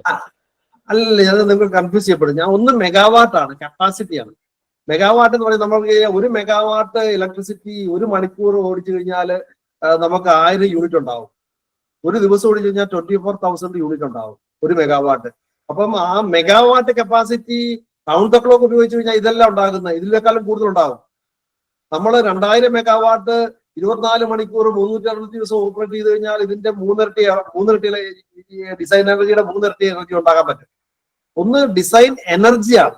ആ കപ്പാസിറ്റി ഉള്ള ഇലക്ട്രിസിറ്റിയിലുള്ള നമ്മൾ ഫോർ എക്സാമ്പിൾ നാം പറയുന്നത് മൂലമറ്റത്തെ 130 മെഗാവാട്ടിന്റെ ഒരു മെഷീൻ, ആ മെഷീന് 24 മണിക്കൂറും 360 ദിവസം ഓടിയാൽ ഉണ്ടാക്കുന്ന ഇലക്ട്രിസിറ്റി ആണ് അതിന്റെ ആക്ച്വൽ പ്രൊഡ്യൂസ് ചെയ്യാനുള്ള കേപ്പബിലിറ്റി. പക്ഷേ അവിടെ അത് പ്രൊഡ്യൂസ് ചെയ്യണമെങ്കിൽ ആവശ്യമായിട്ടുള്ള വെള്ളം വേണം. അത്രയും വെള്ളം അവിടെ ഇല്ല. അപ്പൊ അതിന്റെ പ്ലാന്റ് ലോഡ് ഫാക്ടർ 35% 40% ഉള്ളൂ. ആ വെള്ളത്തിന്റെ അളവ് എത്രമാത്രം കിട്ടുമെന്ന് പഠിച്ചിട്ടാണ് നമ്മൾ ഇതിന്റെ ഡിസൈൻഡ് എനർജി നോക്കുന്നത്. അപ്പം നമുക്ക് പലപ്പോഴും 360 നമ്മൾ തെർമൽ സ്റ്റേഷന്റെ ആണെങ്കിൽ 80% നമുക്ക് കോള് കൊടുത്ത് അതിന് ശരാശരി അതിന്റെ ആനുവൽ മെയിൻ്റനൻസും മറ്റുള്ള റിപ്പയറും എല്ലാം മാറ്റി വെച്ച് കഴിഞ്ഞാൽ ഒരു 80-85%. NTPC ആണെങ്കിൽ പലപ്പോഴും മുമ്പൊക്കെ 85-90% വരെ പ്ലാന്റ് ലോഡ് ഫാക്ടറി ഓപ്പറേറ്റ് ചെയ്യാൻ പറ്റുമായിരുന്നു. ഇപ്പം അതേസമയം ഒരു ഹൈഡ്രോ സ്റ്റേഷൻ 40-30, അതായത് വെള്ളത്തിന്റെ അവൈലബിലിറ്റി അനുസരിച്ച് 50% കൂടുതൽ സാധനം 50-55% കൂടുതൽ ഒരിക്കലും കിട്ടാറില്ല. അങ്ങനെയുള്ള ഡിസൈൻഡ് എനർജിയാണ് ഈ പറഞ്ഞത്. ആ ഡിസൈൻ എനർജിയുടെ സമ്മാണ് 7000 സിസ്റ്റം. മനസ്സിലായില്ലേ? അത് ശരിക്കും പറഞ്ഞാൽ ആക്ച്വലി ഇതിന്റെ കപ്പാസിറ്റി പറഞ്ഞാൽ മെഗാവാട്ടാണ്. മെഗാവാട്ട് ഒരു വർഷം ഓപ്പറേറ്റ് ചെയ്യാൻ ആവശ്യമായ വെള്ളം കിട്ടിയാൽ അതിന്റെ ശരാശരി 10 ഇയർ ആവറേജിൽ കൂടെ അവിടെ സ്റ്റഡി ചെയ്ത് അതിന്റെ കാച്ച്മെന്റ് ഏരിയയിലും റിസർവോയർ ഏരിയയിലും സ്റ്റഡി നടത്തിയിട്ട് അതിന് എത്രമാത്രം വെള്ളം കിട്ടുമെന്ന് നമ്മൾ സ്റ്റഡി നടത്തി ആ വെള്ളത്തിന്റെ അളവ് അനുസരിച്ച് അത്രയും വെള്ളം കിട്ടിയാൽ ഈ മെഗാവാട്ട് വെച്ചിട്ട് എത്ര യൂണിറ്റ് ഉണ്ടാക്കാൻ പറ്റും, അതാണ് ഡിസൈൻ തരുന്നത്. അങ്ങനെ നോക്കിയിട്ട് അതിന്റെ വയബിലിറ്റി കണക്കാക്കുന്നുണ്ട്. ഇപ്പൊ മനസ്സിലായെന്ന് വിചാരിക്കുന്നു. അതെ സാർ, സാർ അത് ഓക്കെ. അവിടെ ഒരു യൂണിറ്റിന്റെ എന്തോ ഒരു വ്യത്യാസം വന്നിട്ടുണ്ടായിരുന്നു. അല്ല, യൂണിറ്റിന്റെ വ്യത്യാസം വന്നിട്ടില്ല. സാറ് രണ്ട് കാര്യങ്ങളാണ് പറഞ്ഞത്. ഒന്ന് എം ഡബ്ല്യുവും പറഞ്ഞു, എം യുവും പറഞ്ഞു. എം ഡബ്ല്യു എന്ന് പറഞ്ഞാൽ അതിന്റെ കപ്പാസിറ്റിയാണ്. എം യു എന്ന് പറഞ്ഞാൽ 2 MU പറഞ്ഞു. ഡിസൈൻഡ്, അതാണ് ഇപ്പൊ സാറ് എക്സ്പ്ലെയിൻ ചെയ്തത്. ഡിസൈൻഡ് പിന്നെ ആക്ച്വലി കിട്ടുന്നത് അതും MU ആണ്. അല്ലെ, അങ്ങനല്ലേ സാർ? അതെ അതെ അതെ അതെ അതെ അതെ അതെ. ഡിസൈൻഡ് എനർജിയുടെ കറസ്പോണ്ടിങ് ആയിട്ടുള്ള ഇലക്ട്രിസിറ്റി ചിലപ്പോൾ കിട്ടുന്നുണ്ട്. ഈ കൊല്ലം കിട്ടിയിട്ടുണ്ട്. കഴിഞ്ഞ കൊല്ലം അത്ര ഇല്ലായിരുന്നു, മഴയില്ലാഞ്ഞതുകൊണ്ട് കിട്ടിയില്ല. കഴിഞ്ഞിട്ട് ഇപ്പോഴത്തെ കൊല്ലം അതിനേക്കാൾ കൂടുതൽ കിട്ടി. നമ്മുടെ കൂടുതൽ മഴയുണ്ടെങ്കിൽ കൂടുതൽ കിട്ടും, കുറച്ച് മഴയുണ്ടെങ്കിൽ നമ്മൾ ഇതിന്റെ ഡിസൈൻ ചെയ്യുമ്പോൾ ഡിസൈൻ എനർജി 10 ഇയർ ആവറേജ് ആണ് നോക്കുന്നത്. 10 വർഷം അതിന്റെ കാച്ച്മെന്റ് ഏരിയയിൽ ഉണ്ടാകുന്ന മഴയുടെ ഇൻഫ്ലോയുടെ അളവ് നോക്കിയിട്ടാണ്. അതുപോലെ തന്നെ നമ്മുടെ റിസർവോയറിന്റെ സ്റ്റോറേജ് നോക്കിക്കഴിഞ്ഞാൽ ഇവരുണ്ടാക്കുന്നതിന്റെ 3-1 4-1 സ്റ്റോറേജ് കാണുള്ളൂ. അതിങ്ങനെ വന്നുകൊണ്ടിരിക്കുന്നു, ഉപയോഗിച്ചുകൊണ്ടിരിക്കുന്നു, വീണ്ടും മഴ പെയ്യുന്നു, വന്നുകൊണ്ടിരിക്കുന്നു, ഉപയോഗിച്ചുകൊണ്ടിരിക്കുന്നു. അങ്ങനെ നോക്കിക്കഴിഞ്ഞാൽ ഒരു വർഷം അത് ജനറേറ്റ് ചെയ്യാൻ പറ്റുന്നത് റിസർവോയർ കപ്പാസിറ്റിയുടെ 3 ഇരട്ടിയൊക്കെ ആകും, 3-4 ഇരട്ടിയൊക്കെയാണ്. നമ്മൾ നോക്കിക്കഴിഞ്ഞാൽ മനസ്സിലാവുന്നത്. നമ്മൾക്ക് ഒരു മൂലമറ്റത്തെ റിസർവോയർ കപ്പാസിറ്റി എത്രയാണെങ്കിൽ അതേക്കാളും ഒരു 3000 മില്യൺ യൂണിറ്റ്, ശരാശരി 500 മില്യൺ യൂണിറ്റ് ഒരു മെഷീൻ ഉണ്ടാക്കാം. 3000 മില്യൺ യൂണിറ്റ്, 2500 മില്യൺ യൂണിറ്റ് അല്ലെങ്കിൽ അങ്ങനെ ഉണ്ടാക്കാം. പക്ഷേ അവിടെ റിസർവോയർ കപ്പാസിറ്റിയുടെ നോക്കിക്കഴിഞ്ഞാൽ റിസർവോയർ എല്ലാം കൂടെ ഫുൾ ആയി കഴിഞ്ഞാലും ആ വെള്ളം നമുക്ക് ശരിക്കും പറഞ്ഞാലോ അത്രയില്ല. ആ സൈഡ് നോക്കിയാൽ അതൊക്കെ മനസ്സിലാവും. സാർ ഒന്നുകൂടി ഞാനിത് കൂടുതൽ നീട്ടി ഇതാക്കുന്നില്ല. സാർ അങ്ങനെയാണെന്നുണ്ടെങ്കിൽ ഒരു കൊല്ലം എന്ന് പറയുന്നത് എത്ര മണിക്കൂറുകളായിട്ടായിരിക്കും KSEB എടുക്കുന്നത്? ഇപ്പം ഒരു കൊല്ലം ഒരു ദിവസത്തെ 24x365 മണിക്കൂർ, 365 മണിക്കൂർ. അപ്പൊ മെഗാവാട്ടിനെ നിങ്ങൾ അത്രയും മൾട്ടിപ്ലൈ ചെയ്തു, അത്രയും കപ്പാസിറ്റിയാണ്. അതെ, അങ്ങനെയാണെങ്കിൽ 7000 മില്യൺ യൂണിറ്റ് എന്ന് പറയുന്നത് അപ്രോക്സിമേറ്റ്ലി 800 മെഗാവാട്ട് വരും. അതായത് 7000 മില്യൺ യൂണിറ്റ് എനർജിക്കാണ് നമ്മുടെ സിസ്റ്റം ഉണ്ടായിരുന്നെങ്കിൽ ഡിവൈഡഡ് ബൈ 8760 ഹവേഴ്സ് വെച്ച് കഴിഞ്ഞാൽ അത് അറൌണ്ട് 800 മെഗാവാട്ട് എനർജി വരും. അത്രയാണ് 800 മെഗാവാട്ട് കൂടുതലല്ലേ നമുക്ക്. അപ്പം 800 മെഗാവാട്ട് 24/7 വർക്ക് ചെയ്യാൻ പറ്റത്തില്ലല്ലോ നമ്മുടെ മെഷീനുകൾ, അതിന് വെള്ളം ഇല്ലല്ലോ. 800 മെഗാവാട്ടിന്റെ അതുകൊണ്ട് അതിന്റെ 35% ഉള്ളൂ, അതിന് 35% 40% ഉള്ളൂ, അതിന്റെ പ്ലാലോഡ് ഫാക്ടർ ഉള്ളൂ. ഈ വെള്ളത്തിന്റെ അവൈലബിലിറ്റി കൂടെ നോക്കിയിട്ടാണ് ഈ ഡിസൈൻഡ് എനർജി ഉണ്ടാക്കുന്നത്. എക്സാക്ട്ലി അതാണ് അതന്നെ നമ്മളാണ് സാർ പറഞ്ഞത്. ഏത് അപ്പം ആ ഡിസൈൻ എനർജിയും നമ്മുടെ പിന്നെ പ്രൊഡക്ഷനും മാച്ച് ആവുന്നുണ്ടോ? മാച്ച് ആവുന്നുണ്ടെന്ന് ഞാൻ പറഞ്ഞു. മാച്ച് ആവുന്നുണ്ടെന്ന് തന്നെ ഞാൻ ഇക്കൊല്ലം മാച്ച് ആയിട്ടുണ്ടെന്ന് ഞാൻ പറഞ്ഞത്. ഇക്കൊല്ലം ശരിക്കും മാച്ച് ആയിട്ടുണ്ട്. കഴിഞ്ഞ കൊല്ലം കുറവായിരുന്നു, കാരണം വെച്ചാൽ മഴ കുറവായിരുന്നു. ശരാശരി ഇവര് 10 ഇയർ ആവറേജ് മഴ നോക്കിയിട്ടാണ് ഇവര് ഡിസൈൻ ചെയ്യുന്നത്. 10 ഇയർ ആവറേജ് എന്ന് പറയുന്നത് ഒരു 10 വർഷത്തെ മഴയുടെ ശരാശരി എടുത്തിട്ട് അത്രയും വെള്ളം ശരാശരി കിട്ടും എന്നുള്ള ഇതിലാണ് ഇത് ഡിസൈൻ ചെയ്യുന്നത്. എങ്കിലേ ഉള്ളൂ നമുക്കൊരു നമുക്കൊരു ഡാം ഉണ്ടാക്കി അല്ലെങ്കിൽ ഇതിന്റെ ഇൻവെസ്റ്റ് ചെയ്ത പൈസ റിട്ടേൺ ചെയ്യുന്നത് വേണമല്ലോ, ലാഭകരമോ. എങ്കിൽ അത് ഒരു യൂണിറ്റ് ഇലക്ട്രിസിറ്റിക്ക് എന്തുമാത്രം കാശാകും എന്നുള്ള ഒരു ഇത് വേണം. എങ്കിൽ മാത്രമേ ഇത് വയബിലിറ്റി നോക്കിയിട്ടുള്ള സാങ്ഷൻ ചെയ്യുള്ളൂ. അങ്ങനെയൊക്കെ നോക്കിയിട്ടല്ല സാങ്ഷൻ ചെയ്യാൻ പറ്റും. Project okay sir, thank you very much. Okay, thank you sir. അടുത്ത അശോക് സാറാണ്. അശോക് സാറ് ഈ സാറിന്റെ വാട്സപ്പ് മെസ്സേജ് ഒന്ന് നോക്കിയേക്കണേ, സാറിന് ഒരു മെസ്സേജ് ഞാൻ അയച്ചു.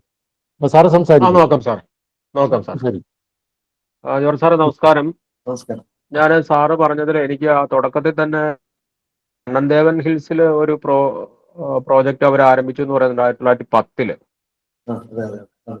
ശേഷം 1940 മാർച്ചില് തിരുവിതാംകൂർ ഗവൺമെന്റ് പള്ളിവാസൽ പദ്ധതി ആരംഭിച്ചു എന്നും പറയുന്നുണ്ട്. ഈ രണ്ട് പദ്ധതിയും ഒരു കൺഫ്യൂഷൻ ഉണ്ട്. അത് ഈ കണ്ണൻദേവൻ ഹിൽസ് ആരംഭിച്ച പദ്ധതി അതിന്റെ പവർ ഹൗസ് എവിടെയായിരുന്നു എന്നുള്ളത് സംബന്ധിച്ചിട്ട് അത് സെയിം തന്നെയാണോ ഈ പള്ളിവാസലില്? പള്ളിവാസലിലെ ഒരു കണ്ണൻദേവൻ ആരംഭിച്ച സ്ഥലം കുറച്ചുകൂടെ മാറിയാണ്. ലൊക്കേഷൻ. അപ്പൊ ആ പവർ ഹൗസ് ഇല്ല. ഇപ്പൊ ആ ലൊക്കേഷനിൽ ആ. പവർ ഹൗസ് ഇല്ല, അപ്പൊ ഇല്ല. ശരിക്കും പറഞ്ഞു കഴിഞ്ഞാല് ആദ്യ കാലഘട്ടങ്ങളിൽ അവർ തുടങ്ങി, അവരെടുത്തു. അതിനുശേഷമാണ് നമ്മള് മഹാരാജാവിന്റെ ഇതില് നമ്മള് സീതാരാമസ്വാമിയുടെ കാലത്ത് പള്ളിവാസൽ പവർ ഹൗസിൽ വേറെ ലൊക്കേഷൻ. ഇപ്പോഴത്തെ ലൊക്കേഷനാണ് ആക്ച്വൽ പള്ളിവാസലിന്റെ നമ്മൾ മഹാരാജാവ് എന്ന ലൊക്കേഷൻ. ഇപ്പോൾ പവർ ഹൗസ് ഇരിക്കുന്നത് തന്നെയാണ്. ആ പവർ ഹൗസ് തന്നെയാണ്. അതിനകത്ത് ഒറിജിനൽ മെഷീൻ സഹിതം അത് റിപ്ലേസ് ചെയ്യും. ഇപ്പൊ തന്നെ രണ്ടാമത് പിന്നെ റിപ്ലേസ് ചെയ്തായിരുന്നു. എന്നാലും ആ ഇപ്പൊ ഇരിക്കുന്നത് നമ്മുടെ മഹാരാജ തുടങ്ങിയാണ്. പക്ഷെ കണ്ണൻ ദേവന്റെ പവർ ഹൗസ് ഇപ്പൊ പള്ളിവാസലിലല്ല. അത് നേരത്തെ പറഞ്ഞില്ല, അതിനകത്ത് ഞാൻ വേറൊരു സ്ഥലത്താണ്, ആ ഒരു ലൊക്കേഷനിലാണ്, നമ്മൾ അവിടെയാണ്. ഇപ്പൊ ആ പവർ ഹൗസ് ഇല്ല താൻ. അത് ഓക്കെ സാർ. വേറൊരു സംശയമുള്ളത്, ഇപ്പൊ ഡാമിന്റെ ഒരു ആയുസിനെ കുറിച്ച് സാർ പറഞ്ഞു, ഒരു 35 വർഷം എന്നൊക്കെ പറഞ്ഞല്ലോ. അത് ഞാൻ ഡാമിന്റെ ആയുസല്ല പറഞ്ഞത്, hydro electric power house power ഹൗസിന്റെയാണ്. ഉണ്ടായിരുന്നു ഡാമിന്റെ ആയുസല്ല ഞാൻ അതിനകത്ത് പറഞ്ഞത്. നമുക്കതിനകത്ത് ഞാൻ പറഞ്ഞത് നമ്മൾ ശരാശരി പറയുകയാണ്. നമുക്ക് ഓരോന്നിനും യൂസ്ഫുൾ ലൈഫ് ഉണ്ട്. ഡാമിന് യൂസ്ഫുൾ ലൈഫ് ഉണ്ട്, പെൻസ്റ്റോക്കിന് യൂസ്ഫുൾ ലൈഫ് ഉണ്ട്, നമ്മള് ഹൈഡ്രോളജിക്കൽ, അതായത് വാട്ടർ കണ്ടക്ടിങ് സിസ്റ്റം നമ്മൾ പറയാറ്. വാട്ടർ കണ്ടക്ടിങ് സിസ്റ്റത്തിന് ഒരു ലൈഫ് ഉണ്ട്. അതുപോലെ തന്നെ മെഷീനുകൾക്ക് ഒരു ലൈഫ് ഉണ്ട്. ഇതുപോലെ ഓരോ പാട്ടും. അതുകൊണ്ട് തന്നെ നമുക്കറിയാം സ്കാഡ പോലുള്ള ഇപ്പോഴത്തെ സാധനത്തിന് ലൈഫ് കുറവാണ്. പല പാട്ടിനും പല ലൈഫ് ഉണ്ട്. എന്നാൽ ശരാശരി ഒരു ഹൈഡ്രോ ഇലക്ട്രിക് പ്രൊജക്ടിന്റെ ലൈഫായിട്ട് സെൻട്രൽ ഇലക്ട്രിസിറ്റി കമ്മീഷൻ സിയാസി അല്ലെങ്കിൽ ഗവൺമെന്റ് ഇത് വെച്ചിരിക്കുന്നത് 35 വർഷമാണ്. തെർമൽ ആണെങ്കിൽ, തെർമൽ സ്റ്റേഷൻ ആണെങ്കിൽ, അല്ലെങ്കിൽ ഗ്യാസ് സ്റ്റേഷൻ 25 വർഷം. അങ്ങനെയാണ് അവർ വെച്ചിരിക്കുന്നത് യൂസ്ഫുൾ ലൈഫ്. അതിനുശേഷം നമ്മൾ അതിന് ചെയ്യാന്ന് വെച്ചാൽ 35 വർഷം, ഒരു 30 വർഷമൊക്കെ ആകുമ്പോൾ അതിന് നമ്മൾ ശരിക്കും പറഞ്ഞാൽ നമ്മൾ സ്റ്റഡി നടത്തും. അപ്പൊ അങ്ങനെയാണ് ചെയ്യുന്നത്. ആ സ്റ്റഡി നടത്തിയിട്ട് യൂസ്ഫുൾ ലൈഫിന്റെ എക്സ്റ്റൻഡഡ് ലൈഫ് എന്നിവയൊക്കെ ഉണ്ടോ നോക്കിയിട്ട് അതിനെ സ്ട്രെങ്തൻ ചെയ്തുകൊണ്ട് അതിന്റെ ശേഷി വർദ്ധിപ്പിച്ചുകൊണ്ട് അതിനെ തന്നെ അങ്ങനെയാണ് ഇപ്പം നമ്മൾ റിനോവേഷൻ നടത്തുന്നത്. അത് ഗവൺമെന്റ് CA-യുടെ ഒക്കെ അഡ്വൈസ് പ്രകാരം, ഗവൺമെന്റിന്റെ അഡ്വൈസ് പ്രകാരം നമ്മൾ നമുക്കറിയാലോ, നമുക്ക് മുതിരപ്പുഴയിലുള്ള ആദ്യകാല പള്ളിവാസ ചെങ്കുളം പന്നിയാർ, നമുക്ക് ലാവൽ കേസ് വന്ന അങ്ങനെയാണ്. ലാവലിൻകാരെ കൊണ്ട് റിനോവേറ്റ് ചെയ്യിപ്പിച്ചു. അതിനുശേഷം മൂയാർ റിനോവേറ്റ് ചെയ്യിപ്പിച്ചു. ഇപ്പം നമ്മളിപ്പം മൂലമറ്റത്തിന്റെ ഫസ്റ്റ് ഇയർ റിനോവേറ്റ് ചെയ്യും. പക്ഷെ ഈ റിനോവേറ്റ് ചെയ്താലും ഒരു 10 വർഷത്തിലധികം കൂടുതൽ, 15 വർഷത്തിൽ കൂടുതൽ വളരെ എക്സസ് നമ്മൾ ഉദ്ദേശിക്കുന്നില്ല. അപ്പം ഈ പറയുന്ന പഴയ മെഷീനുകളെല്ലാം തന്നെ ശരിക്കും പറഞ്ഞാൽ ഒന്നെങ്കിൽ റീപ്ലേസ് ചെയ്യാനുള്ള സമയം കഴിഞ്ഞു. ബേസിക്കലി ഒത്തിരി പ്രശ്നങ്ങളുണ്ട് അതിനകത്ത്. കുറെ റീപ്ലേസ്മെന്റ് ഇലക്ട്രിക്കൽ പാർട്ടുകളിലും കൺട്രോൾ പാർട്ടുകളെല്ലാം റീപ്ലേസ്മെന്റ് നടന്നിട്ടുണ്ട്. പക്ഷെ അതിന്റെ ഹാർഡ്വെയർ പാർട്ട്, ബേസിക് ആയിട്ടുള്ള വാട്ടർ കണ്ടക്ടിങ് സിസ്റ്റം, അതൊക്കെ ഒത്തിരി പ്രശ്നങ്ങളുണ്ട്. അതാണല്ലോ ഇപ്പം പള്ളിവാസലിൽ തന്നെ അറിയാലോ ഒത്തിരി പ്രശ്നങ്ങളുണ്ട്. പലപ്പോഴും പല സ്റ്റേഷനുകളും നമ്മുടെ പെൻസ്റ്റോക്ക് വീക്കായിട്ട്, പെൻസ്റ്റോക്കൊക്കെ കുറച്ച് കഴിയുമ്പോൾ ദ്രവിച്ചു പോകും, കട്ടി കുറഞ്ഞു പോകും. അതൊക്കെ അങ്ങനെയാണ് നമ്മുടെ ഇവിടെ പൊട്ടിത്തെറിക്കേണ്ടി വന്നത്. നമ്മൾ മൂഴിയാറ് കുറെ അധികം ആൾക്കാർ മരിച്ചൊക്കെ ചെയ്തില്ലേ നമ്മൾ. പന്നിയാറ്. അപ്പം ഇതൊക്കെ സംഭവിക്കുന്നതിന്റെ കാരണം ഇതാണ്. നമ്മൾ ഇതൊക്കെ എല്ലാത്തിനും യൂസ്ഫുൾ ലൈഫ് ഉണ്ട്. അത് ഇത് ചെയ്യണം. അത് മറ്റുള്ള റിസ്കുകളൊക്കെ ഉണ്ട്. അതൊക്കെ നോക്കി ചെയ്യണം. അതുകൊണ്ട് തന്നെ പറയുന്നത് പലതും പള്ളിവാസലിന്റെ ആണെങ്കിൽ പെൻസ്റ്റോക്കിന് കുറച്ചുകൂടെ പെൻസ്റ്റോക്ക് പൂട്ടിയിട്ടിരിക്കുകയായിരുന്നു, ഒരു പെൻസ്റ്റോക്ക്. അതിനുശേഷം മറ്റേ പെൻസ്റ്റോക്ക് ഓപ്പറേറ്റ് ചെയ്ത് ഇപ്പം ആ ഒരു പ്രശ്നങ്ങളൊക്കെ ഉണ്ട്. ഇതെല്ലാം ഇതിനകത്ത് വരും. പെൻസ്റ്റോക്ക് വാട്ടർ കണ്ടക്ട് സിസ്റ്റത്തിന്റെ പ്രശ്നമുണ്ട്, മെഷീനുകൾ ഓഫ്സെറ്റ് ആകും, വൈൻഡിങ്ങുകൾ ഓഫ്സെറ്റ് ആകും, എല്ലാം ഉണ്ട്. വയറിങ്ങുകൾ പോകും, എല്ലാം പോകും. അപ്പൊ ഇതൊക്കെ റീപ്ലേസ് ചെയ്യേണ്ട കാലം കഴിഞ്ഞു. റീപ്ലേസ് ചെയ്യേണ്ടതാവണം. അല്ലെങ്കിൽ ഈ പറഞ്ഞ എക്സിസ്റ്റിംഗ് ജനറേഷൻ കൂടി ഇല്ലാവും. സാറ് പറഞ്ഞതില് ഈ ഇടുക്കി ഡാമിന്റെ കമ്മീഷന്റെ ഇയർ സംബന്ധിച്ച് സാറ് ഒരിടത്ത് 86 എന്നും ഒരിടത്ത് 76 എന്നും പറഞ്ഞു. ചാർട്ടിൽ 86 ആ കാണിച്ചത്. ചാർട്ടിൽ 86 ആ കാണിച്ചിരിക്കുന്നത്. ഞാൻ പറയാം. അത് 2 സ്റ്റേജാണ് തീരുമാനം തുടങ്ങിയത്. 86 ആണ് സെക്കൻഡ് സ്റ്റേജ്. ആദ്യത്തെ 3 മെഷീനാണ് ഫസ്റ്റ് സ്റ്റേജും, 86 സെക്കൻഡ്. ഞാൻ കംപ്ലീറ്റ് പ്രൊജക്ടിന്റെ അവസാനിച്ച ഡേറ്റ് ആണ് അതിനകത്ത് ലാസ്റ്റത്തെ ഡേറ്റ്. ആദ്യത്തെ സ്റ്റേജ് അതെ കൺഫ്യൂഷന്റെ കാരണം ആദ്യത്തെ 3 ഫസ്റ്റ് സ്റ്റേജ് എന്നും രണ്ടാമത്തെ 3 സെക്കൻഡ് സ്റ്റേജ് എന്നാണ്. ഇപ്പൊ ആദ്യത്തെ 3 35 വർഷം ആയതുകൊണ്ടാണ് റിനോവേറ്റ് ചെയ്ത് 3 റിനോവേറ്റ് ചെയ്യുന്നത്. ശരിക്കും പറഞ്ഞാൽ RMU നടത്തി ആദ്യത്തെ 3 റിനോവേറ്റ് ചെയ്യുന്നു. ഇപ്പൊ രണ്ടാമത്തെ റിനോവേറ്റ് ചെയ്യാനായിട്ട് അവര് ഇത് ചെയ്തിട്ടുണ്ട്. അതിന്റെ നടന്നുകൊണ്ടിരിക്കുക സ്റ്റഡിയും കാര്യങ്ങളും വർക്കുകളും എസ്റ്റിമേറ്റുകളൊക്കെ നടന്നുകൊണ്ടിരിക്കുക. അപ്പൊ അതിനകത്ത് രണ്ടാമത്തെ സ്റ്റേജിൽ ഇനിയും 86 കമ്മീഷൻ ചെയ്തുകൊണ്ട് 35 വർഷം കഴിയാനായിട്ട് ആയതുകൾ മറ്റൊക്കെ കഴിഞ്ഞു. നമ്മൾ ശരിക്കും പറഞ്ഞു കഴിഞ്ഞാൽ അപ്പം അത് ആണ് പറഞ്ഞത് ശരി തന്നെയാണ്. ആദ്യത്തെ നമ്മള് ആദ്യത്തെ സ്റ്റേജാണ്. അത് ഇന്ദിരാഗാന്ധി വന്ന് ഉദ്ഘാടനം ചെയ്ത ആദ്യത്തെ സ്റ്റേജാണ്. 76 ആദ്യത്തെ സ്റ്റേജ്. സാർ ഒരു കാര്യം കൂടെ, ഇടുക്കി ഡാമിൽ, അതായത് ചെറുതോണി ഡാമിൽ നിന്നുള്ള തുറന്നുവിടുന്ന വെള്ളവും പിന്നെ കല്ലാർകുട്ടി ഡാമിലെ പവർ ഹൗസിൽ, അതായത് കല്ലാർകുട്ടി ഡാമിലെ പവർ ഹൗസ് ഇരിക്കുന്നത് പനംകുട്ടിയല്ലേ സാർ? അപ്പൊ കല്ലാർകുട്ടിയുടെ ആ വെള്ളം കൂടെ വലിയ ചേർന്നിട്ടാണ് അമനക്കുട്ടി ഫോറസ്റ്റ് അതെ അമനക്കുട്ടി ഫോറസ്റ്റ് അറിയാം. അവിടെ നിന്നുള്ള വെള്ളം കൂടെ ചേർന്നിട്ടാണ് ലോവർ പെരിയാർ ഡാം വരുന്നത്. അതെ അതെ അതെ അതെ അതിന്റെ അതെ പവർ ഹൗസ് കരിമണലുമാണ്. അതെ അതെ അതെ അതെ സാർ അത് ആദ്യം പറഞ്ഞപ്പോ നേര്യമംഗലം എന്നൊരു ഇങ്ങനെ പറഞ്ഞു. നമ്മുടെ ഒഫീഷ്യലായിട്ട് നേര്യമംഗലം പവർ ഹൗസ് എന്ന് പറയുന്നത് വരൻകുട്ടിയിലായിരിക്കുന്നത്. അത് പറയുന്ന നേര്യമംഗലം പവർ ഹൗസ് ആദ്യമേ ഉള്ളൂ, പക്ഷെ ഇരിക്കുന്ന പാർക്കുട്ടിയിലാണ്. അതുപോലെ തന്നെ ലോവർ പെരിയാർ പവർ ഹൗസ് എന്ന് പറഞ്ഞൊരു സാധനം ഇരിക്കുന്നത് കരിമണലില്ല ബേസിക്കലി. പക്ഷെ നമ്മളത് പറയുന്നത് നമ്മുടെ റെക്കോർഡിക്കലി നമ്മൾ പറയുന്നത് മുഴുവൻ അങ്ങനെയാണ്. അതുകൊണ്ട് അങ്ങനെ പറഞ്ഞു മാത്രമേ. ഓക്കെ സാർ, അത് സംശയം ദൂരീകരിക്കാൻ വേണ്ടി ചോദിച്ചാണ്. Thank you. അതെ അതെ അതെ വളരെ ശരിയാ. പലപ്പോഴും നമ്മൾക്ക് ഒഫീഷ്യൽ നെയിം ഒരു സ്ഥലത്ത് കാണും, പക്ഷെ നമ്മൾ പ്രാക്ടിക്കലായിട്ട് എനിക്ക് ഈ സ്ഥലത്തെല്ലാം ഞാൻ പോയിട്ടുള്ളതാണ്. ഞാൻ ജനറേഷൻ ഒത്തിരി നാൾ വർക്ക് ചെയ്തുകൊണ്ട് എല്ലാ ലൊക്കേഷനിലും തന്നെ പോയി. വേറെ എല്ലാ ലൊക്കേഷൻ വർക്ക് ചെയ്തിട്ടുണ്ട്, പല പല കാര്യങ്ങൾക്ക് പോയിട്ടുണ്ട്, ഇങ്ങോട്ട് ചെയ്തിട്ടുണ്ട്, എല്ലാം കൃത്യമായിട്ട് അറിയാം. പക്ഷെ കുറച്ച് ഈ തെക്കുള്ള ഈ പറഞ്ഞ പോലെ കല്ലട ഈ പറഞ്ഞ അവിടെ ഒന്നും പോയിട്ടില്ല. അപ്പൊ അത് മറ്റുള്ള എല്ലായിടത്തും തന്നെ ചെറിയ സ്റ്റേഷനിലൊക്കെ പറഞ്ഞു. ഓക്കെ, താങ്ക് യു സാറേ. ഈ മീറ്റിങ്ങിന്റെ പാർട്ട് അല്ലെങ്കിൽ അശോക് സാറിന്റെ അടുത്ത് ഒരു കാര്യം ചോദിക്കട്ടെ. സാറ് ശരിക്കും വർക്ക് ചെയ്ത ഡിഫറെന്റ് ഫീൽഡാണല്ലോ. എങ്ങനെയാ സാർ ഇത്രയും ഇതിനകത്ത് ഇത്രയും ആകാംക്ഷ?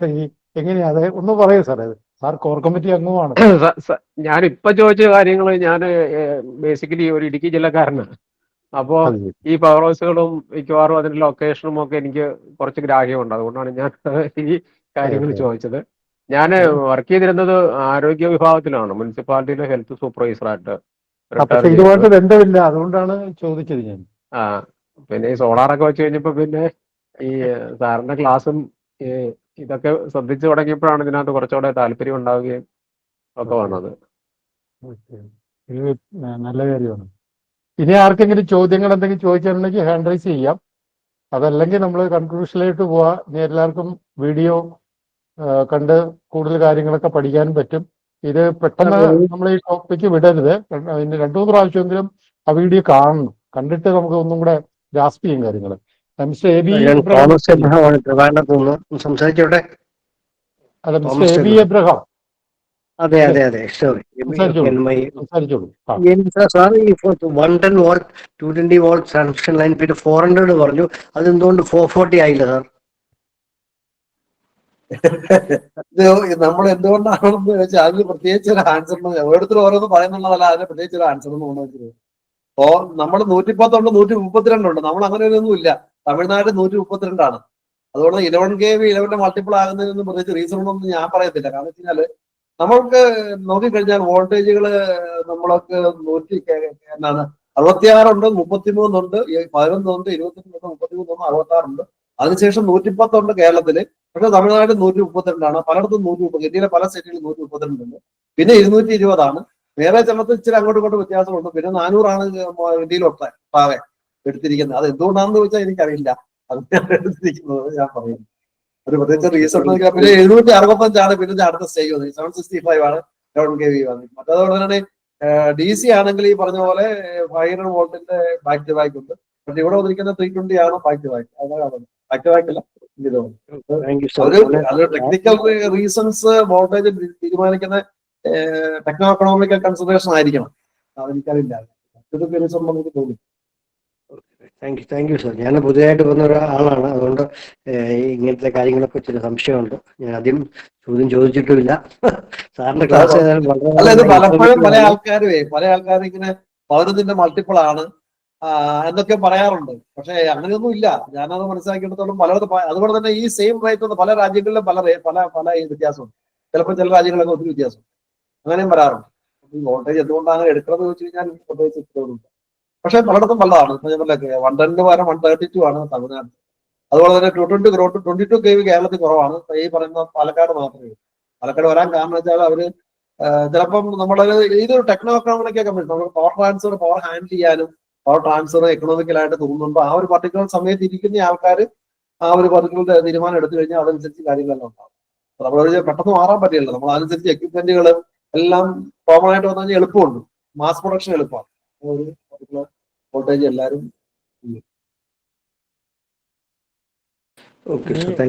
ഇനി ആർക്കെങ്കിലും ചോദ്യങ്ങളുണ്ടോ? എന്തെങ്കിലും ക്ലാരിഫിക്കേഷൻ ആവശ്യമുള്ളവരുണ്ടോ? ഇല്ലെങ്കിൽ നമുക്കൊന്ന് കൺക്ലൂഷനിലേക്ക് പോകാമായിരുന്നു. അശോക് സാർ ഒരു നന്ദി പറഞ്ഞ് കൺക്ലൂഡ് ചെയ്യാമോ സാറേ?